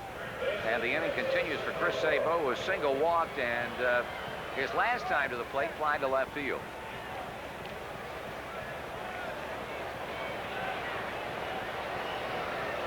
I think the all-star voting points up what a national figure he is in this game of Major League Baseball. Fan voting as it is to determine the starting lineups, as it has been for many years in the National American Leagues, he's the only Red. Barry Larkin, it's shameful to say that he's third in the voting at shortstop behind Ozzie Smith and Tony Fernandez. And as I've stated, arguably Larkin is the best player in the National League. But the appeal that Chris Sabo has nationwide, never more indicative than it is at All-Star time when fans from all over the country cast those ballots. Marty, you can see it in all the hotels throughout the league that we travel to. All the people he's so visible. They know him and say, hey, there's Chris Sabo. I mean, there's just a figure about it. And one of the great things about him is he relates so well to youngsters. And that is a tremendous attribute for any individual. And he also can play long ball. And that is a 3-run home run. Number 12 of the year for Sabo, and all of a sudden this becomes a 6-1 ball game. And the Reds are doing exactly what they have done for about 3 weeks, Marty. Hit the ball out of the park. Number 12 for Chris, and his RBI total goes to 77. Here comes Bobby Cox. And that is going to be it for Charlie Leibrandt. The call has already gone down for Atlanta right-hander Marvin Freeman. So the Reds come to the launching pad, and they've launched 2 big ones tonight to lead by 5, and we'll be back in just a moment. 3-run home run to send the Reds up by a count of 6-1, and now right-hander Marvin Freeman has come on in relief. Marvin's making his 18th appearance, Marty. He doesn't have any decisions. His earned run average is 304, and the opposition's hitting 224 against it. Braggs takes the strike. He struck out 15 and walked 9 in 23 2/3 innings. And the line on Charlie Leibrandt, 6 2/3 innings, 9 hits, 6 runs, all earned, 3 strikeouts, 3 walks, and he hit a batter.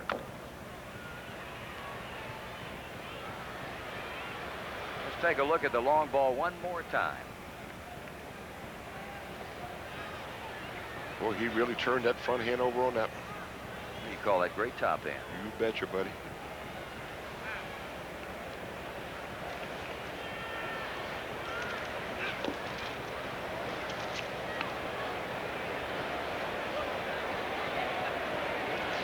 Marvin Freeman was a first-round draft choice of Philadelphia in June of '84. They had high hopes for him at one time. 2-2. Well, how many youngsters have been #1 draft picks? And for whatever the reason, things never really panned out.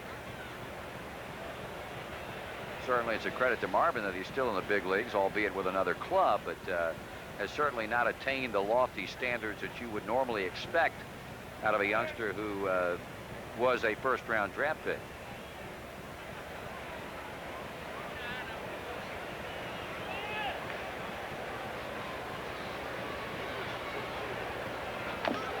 Braggs hangs in and stays alive with the count holding. 2 balls, 2 strikes.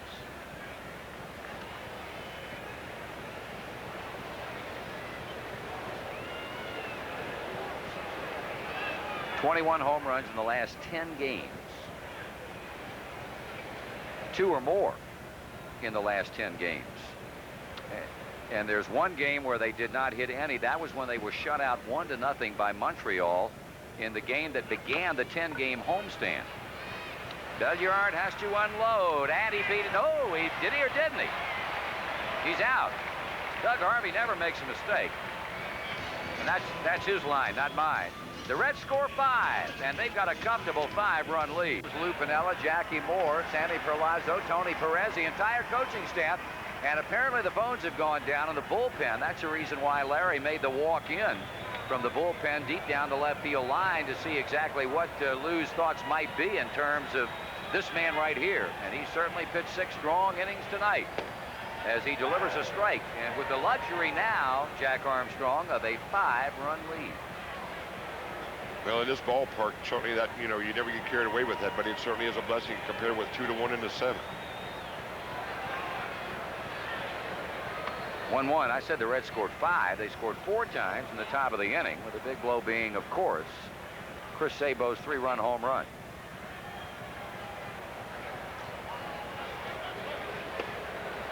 Lonnie taking. Grilling out is one of the real pleasures of spring, and grilling JTM hamburgers, pork chopettes, and beef grill steaks lifts that pleasure to new heights. It is the summertime now, and the 4th of July is coming up on Thursday, so make it a complete 4th cookout with those great JTM meat products. Nothing tastes better hot off the grill than JTM burgers, chops, and steaks. Lonnie's gone, fly ball to Davis. Here comes Ronnie Gant, and he is responsible for the only Atlanta run.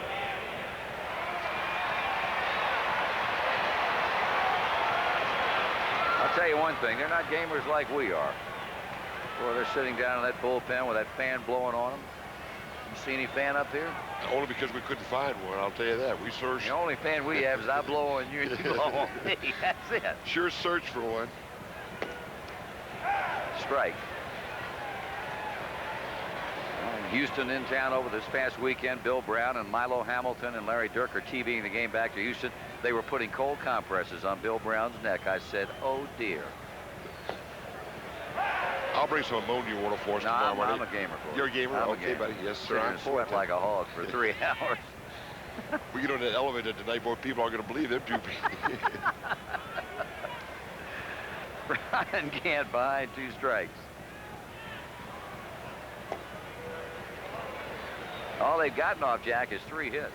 2 of those came in the 5th inning. Gant's home run and Heath's single, and then a base hit by Nixon in the 6th leading off the inning, and Jack promptly picked him off. A left-hander now starts up in the Atlanta bullpen. That's all for Gant. Mike Stanton is the man in question.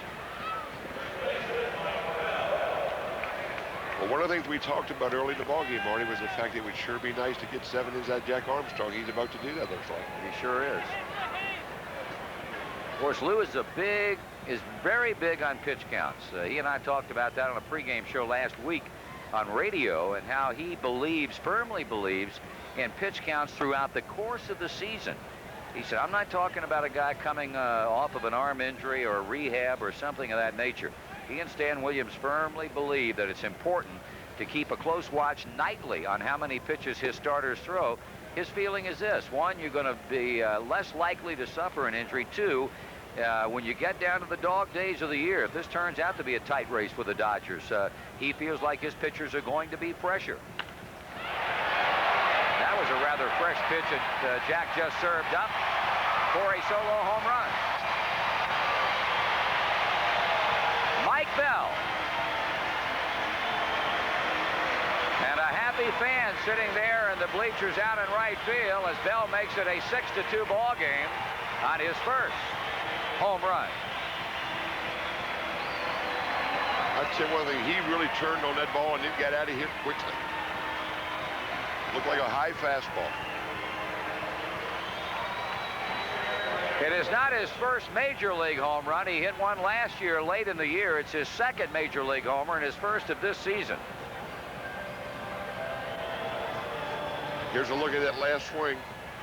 Room service. Ooh, right down Broadway.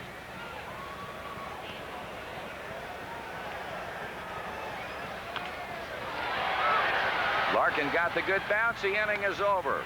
A Mike Bell home run gets the Braves a bit closer. Steve will be back with Gordy at 6-2 Cincinnati. We're a big 4-run 7th inning as the Reds in front 6-2 in this ball game, the opener of the road trip in Atlanta.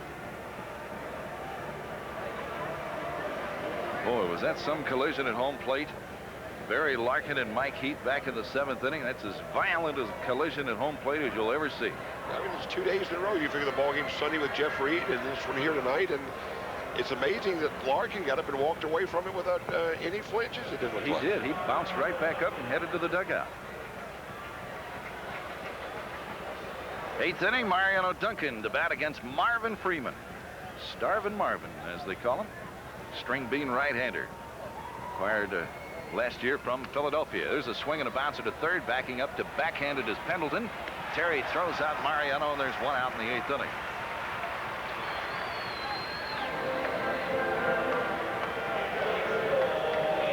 Paul O'Neill will hit now against Freeman. Bullpen in action here in the top of the 8th inning. Looks like Ted Power throwing, and it is. And O'Neill takes strike one. Paul has one of the 9 Cincinnati base hits tonight.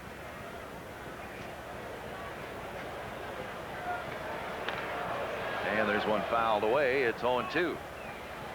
Did you see the number of games that the Reds have played recently where they have hit in double figures and hits? Yeah, they have really been banging the baseball, haven't they? Here's the Valvoline National League scoreboard. Easy win for the Pirates. Howard Johnson and Tim Wallach home runs in that one.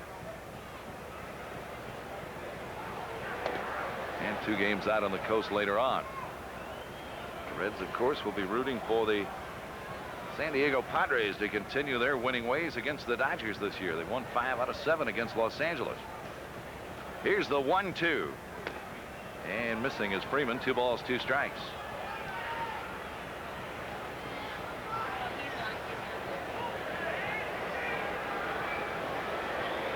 (6-2) Cincinnati. 8th inning in Atlanta.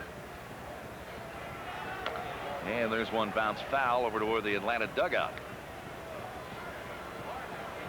Reds trying to even the season series against the Braves. Right now the Braves have won 3, the Reds 2. All 5 of those games played back in the month of April. Here's the 2-2. Ground ball sharply hit, but right at the second baseman. And Treadway throws out O'Neill.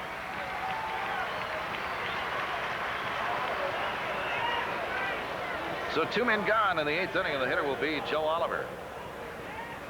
Joe has a couple of base hits tonight, both singles, and he's fouled out to the first baseman.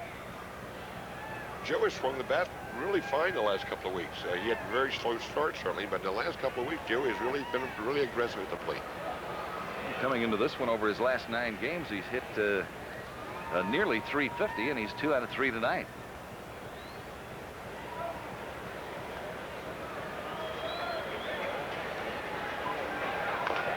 Here's a breaking ball fouled away by Joe Oliver. Marvin Freeman, the pitcher for the Atlanta Braves. He's out of the Chicago Vocational High School. You know what he did there? Made violin cases or something. That's right, violin bows. He hand-shaped and finished concert quality violin bows. And then he went on to Jackson State University and became a pitcher and wound up in the big leagues. He's probably making more money. I would think so. Yeah. And Oliver takes it's 2-1.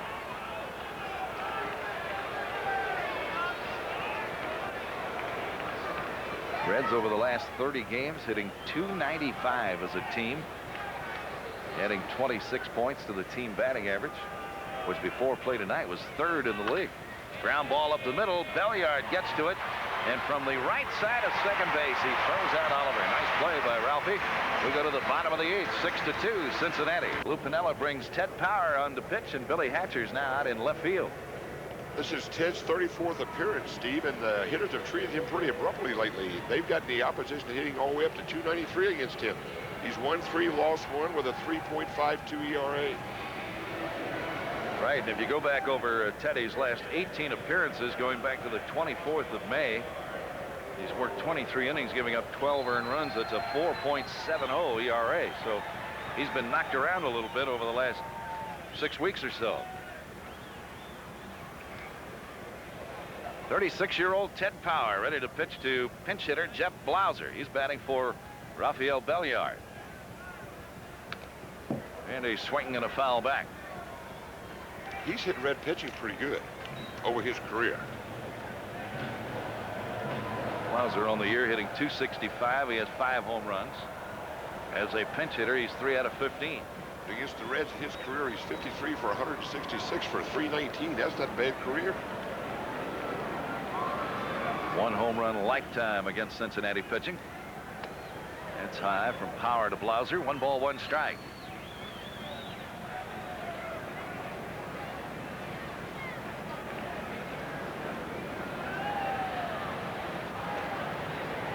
Tommy Gregg has come out on deck to bat for Marvin Freeman. There's a swing and a fly ball hit to short left center. Eric coming on. Slaps the thigh, makes the catch, and there's 1 down. Now, Tommy Gregg, who's been a sensational pinch hitter in recent years for the Braves, will come up to bat for the relief pitcher Marvin Freeman. Gregg is a pinch hitter this year, 3 out of 12. And overall batting 156, only 156. No, yeah, he was hurt and missed quite a bit of time. Here's the Valvoline American League scoreboard, and the Indians are taking it on the chin again, while Detroit leads at Baltimore. Cecil Fielder a home run there, his 19th. Here's the battle of the division leaders, Minnesota and Toronto. Texas with the lead on the struggling Oakland A's behind Nolan Ryan.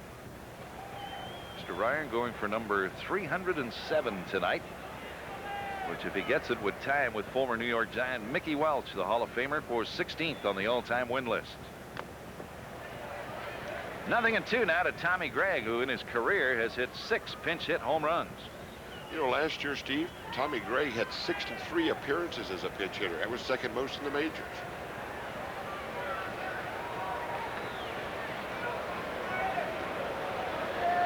Two strikes. Ted Power ready to go back to work.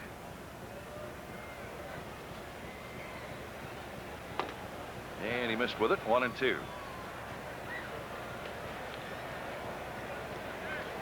Two runs in the second tonight for the Reds, and 4 in the 7th.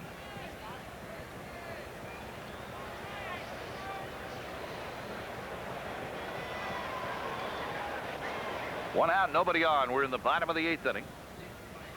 6-2 Cincinnati.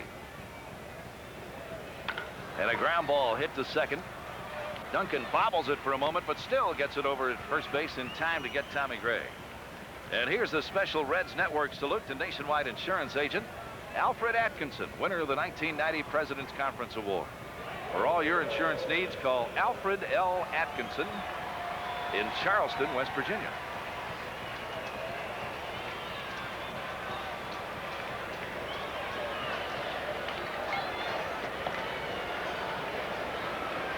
The batter is Otis Nixon.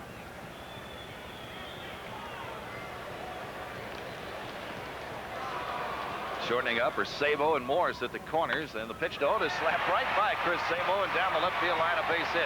Nixon takes the big turn. Corrales, the first base coach, tells him to get back here, and he does. That's the second time tonight. Nixon drawing that infield in with a threat to bunt has slapped a base hit past Chris Sabo. Well, he's a mandrake with that bat, isn't he? He just finds holes all over out there. He is a different player this year. He looks like a completely different ball player.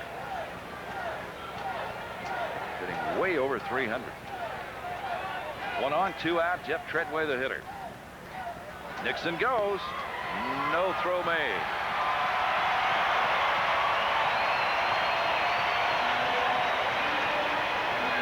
He had a great jump, and Oliver didn't even bother to throw. Treadway wouldn't even swing me because he was probably afraid of fouling the ball back. He just let him have the base. He had it automatic. 39th steal of the year for Otis Nixon. He's the league leader.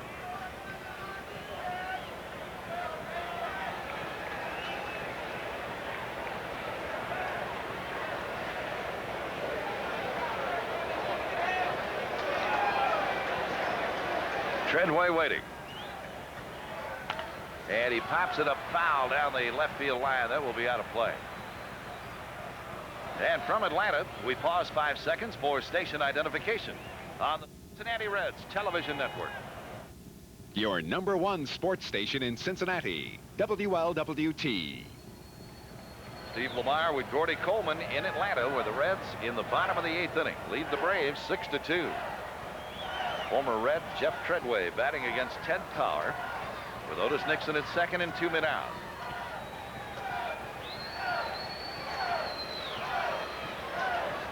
And there's a bouncer foul off to the right. Tomorrow night, Tom Browning works against young left-hander Steve Avery.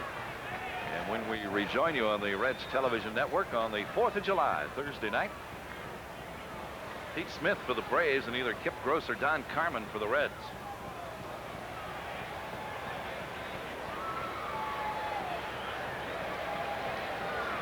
We'll have all 3 games for you on the Reds television network over the weekend from Houston. 1-2 the count. Power a long look back in the pitch. That's 2-2.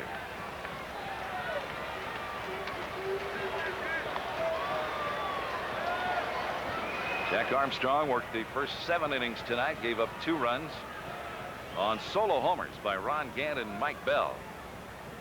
4 hits. He walked 1, struck out 4. Very impressive. Strong outing for Armstrong. That's 2 in a row for him.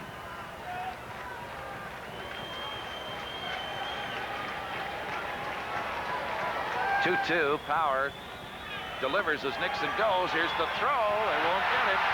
That's number 40 for Otis Nixon. Well, with 2 outs, I don't know how good a play that is, except certainly you want to steal a base. I guess you can do it. But if he gets thrown out here, that doesn't prove to be much of a play. Otis Nixon, who tied the major league record with 6 stolen bases in a game in Montreal a couple of weeks ago, has said that one of his goals one day is to steal 10 bases in a major league ball game. He's got high goals. Here's the pitch.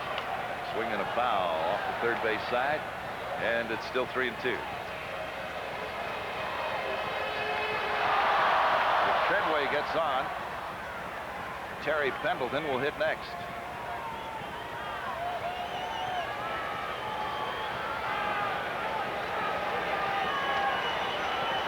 Otis Nixon not only leads the National League, he leads the major leagues in stolen bases with 40.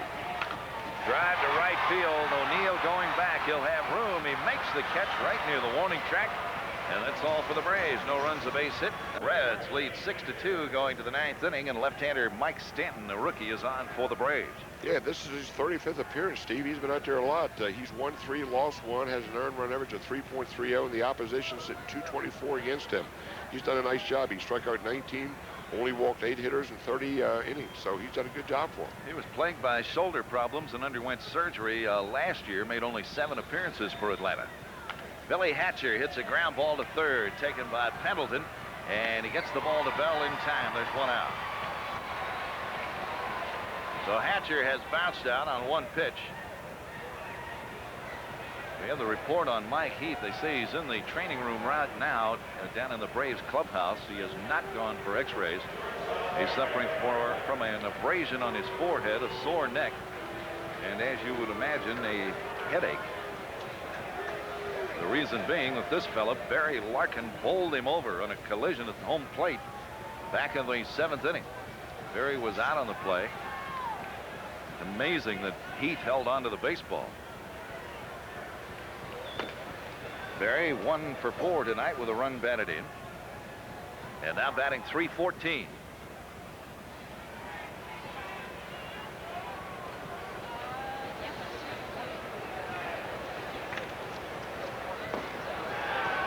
One ball, one strike to Larkin.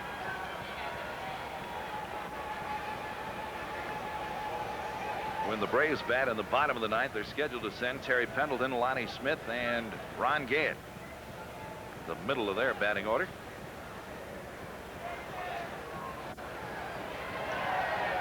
And a foul back by Larkin.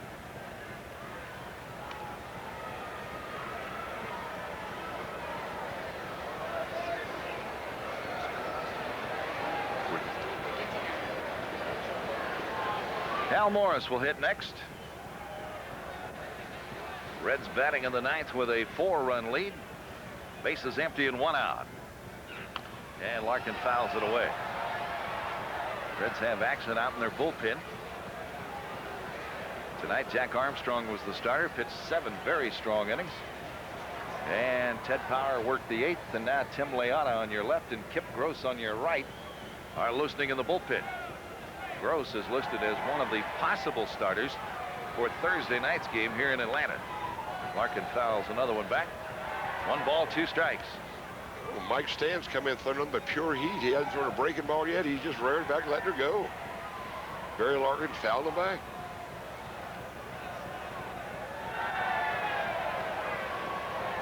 Well, Mike Stanton went to college at Alvin, Texas Community College. Nolan Ryan's hometown, Alvin, Texas. Nolan pitching tonight for the Rangers. Larkin tried to hold up, couldn't do it. He's out. Stanton has his first strikeout in the 4th by Atlanta pitching tonight. That was the first breaking ball he's thrown too, Steve. The rest of them had all been heaters until that one, and he caught him in between. Here's look at that last swing. Breaking ball down and in. Barry tried to hold it, but he couldn't do it. Hal Morris will bat now against Stanton. Well, the family of Budweiser Beers is proud of all the friendships they've helped make. So when they remind you to know when to say when, it's all in the name of friendship.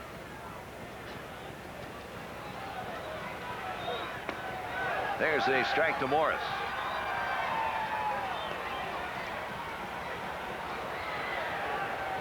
Reds are 3 outs away from going 9 games over 500 for the first time this year.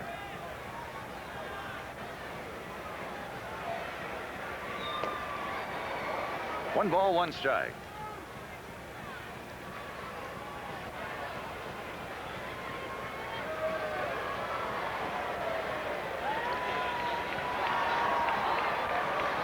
The attendance here tonight, 22,056.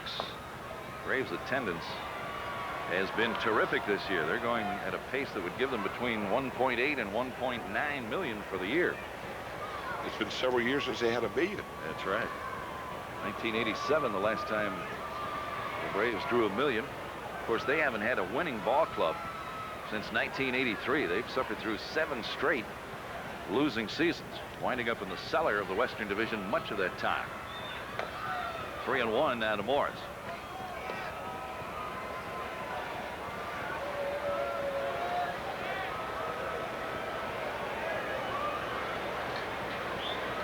Six runs and 9 hits for Cincinnati. 2 runs, 5 base hits for Atlanta. We're in the top of the 9th at Fulton County Stadium. And Morris swings and doesn't get it. He took a whale of a cut. It's 3-2. Well, he left his feet to Hackett's out, didn't he? That was when you unbutton your shirts and have a real good cut. Reds have hit a couple of home runs tonight. That gives them 77 for the year. They're only 4 behind the Chicago Cubs for the league lead. Cubs got walloped today at Wrigley Field by Pittsburgh, and Chicago did not hit a home run today. 3-2, and the pitch to Morris. Ball 4. Hal is on a walk. And that will bring Eric Davis to the plate with 2 men out.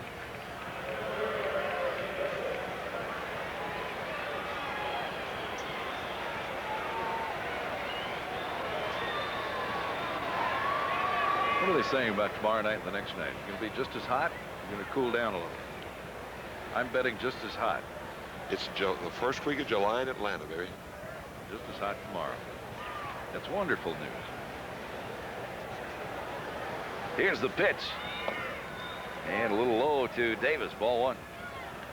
It was 92 degrees when this game started at 7:40 this evening.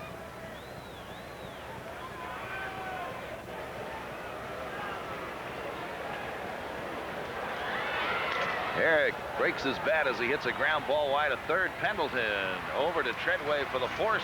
The inning's over. After 8.5, the Reds lead it 6-2. Steve Lamar and Gordy Coleman at Fulton County Stadium. The Reds leading the Braves 6-2, heading to the bottom of the 9th inning. And we have a note out of the game in Texas tonight.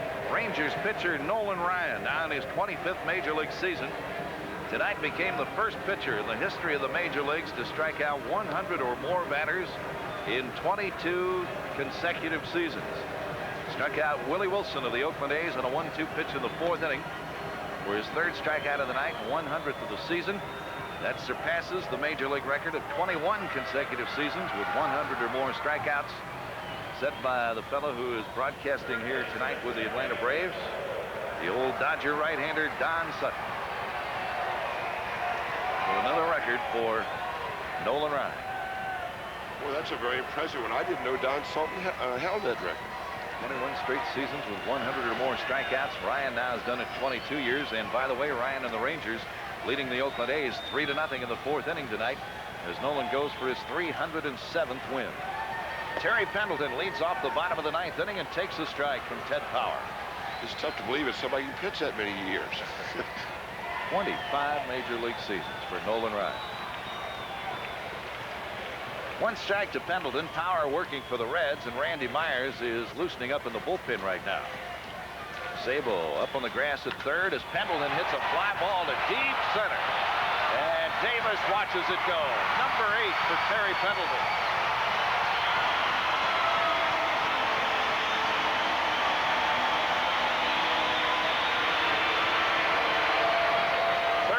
Of the night by the Atlanta Braves. Luckily for the Reds, all of them have come with the bases empty. Boy, Terry Pendleton's done a hole here in Atlanta, hasn't he? Well, he got out of that big ballpark in St. Louis and came to a real hitter's ballpark, and he's having quite a year. Here's another look at that last pitch. Low fastball, tailing away. He just went right down and got it.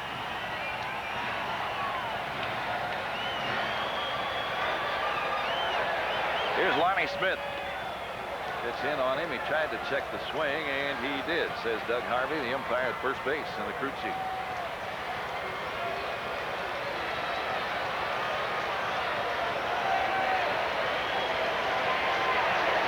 Last of the 9th, 6-3, Cincinnati. There's a fly ball hit deep to right, but foul and into the crowd. Now Rob Dibble joins Myers in the bullpen.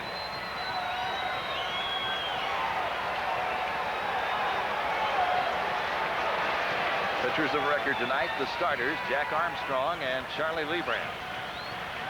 6-3 Reds, bottom of the 9th. Nobody on, nobody out.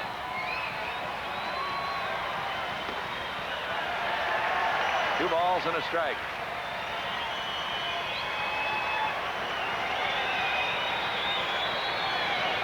Lonnie Smith, fellow who's played on 3 different World Championship ball clubs with 3 different organizations. The Phillies, the Cardinals, and the Royals. Swung on and fouled away into the upper deck.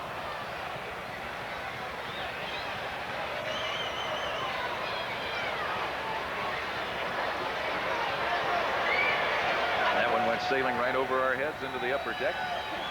Everybody in our booth acting like they were ready to catch it. They were ready to dive under the desk, I think. 2-2 in the pitch. That's line foul into the seats beyond the Braves dugout. Young man in the audience made a barehanded catch. Nice grab.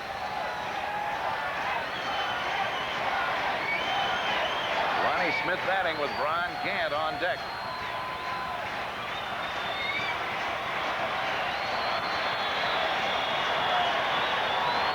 Two and the pitch by Power. Strike three call. He got Ronnie Smith looking. Ronnie really upset. Throws his bat down, drops his helmet at home plate, and storms off to the dugout. Let the viewers make an opinion.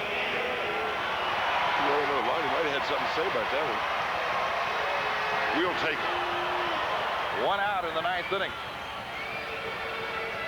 Here is Ron Gant, who has accounted for one of those 3 solo home runs by the Braves tonight. He hit his 14th off Armstrong in the 5th inning, after Jack had retired the first 13 batters he faced tonight. High to Gant, ball 1.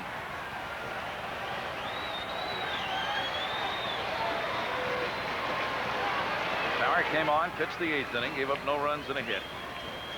And touch for that solo homer by Pendleton, leading off here in the bottom of the 9th.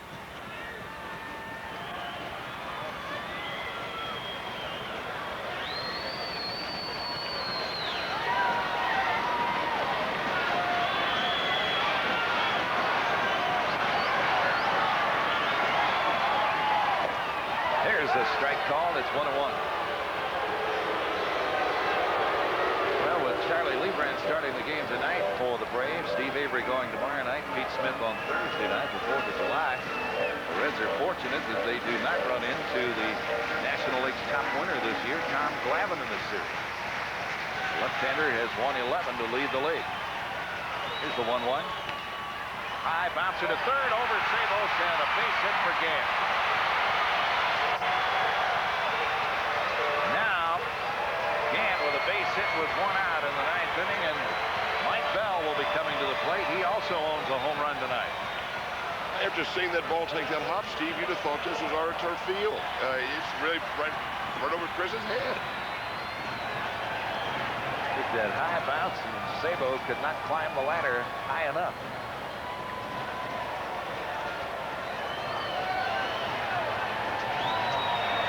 Braves still need another base runner to bring the tying run to the plate. 1 on and 1 out in the 9th. Mike Bell, the hitter, the rookie first baseman. He's been up only 10 times since being called up from the minors. That after Sid Bream went down with a knee injury. And Bell takes a strike.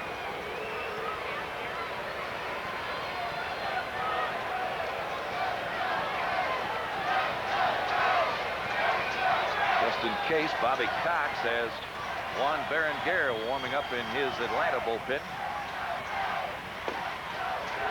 Strike 2 called to Bell. And the youngster's not happy.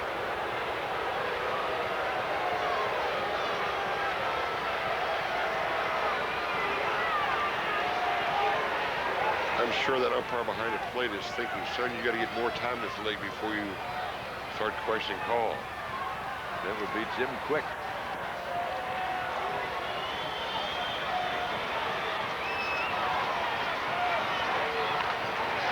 Up the middle, Duncan to Larkin to Morris, a double play, and it's all over. Put it in the bank. The Reds have won it 6-3 here in Atlanta. And we'll be back from Fulton County Stadium in just a moment.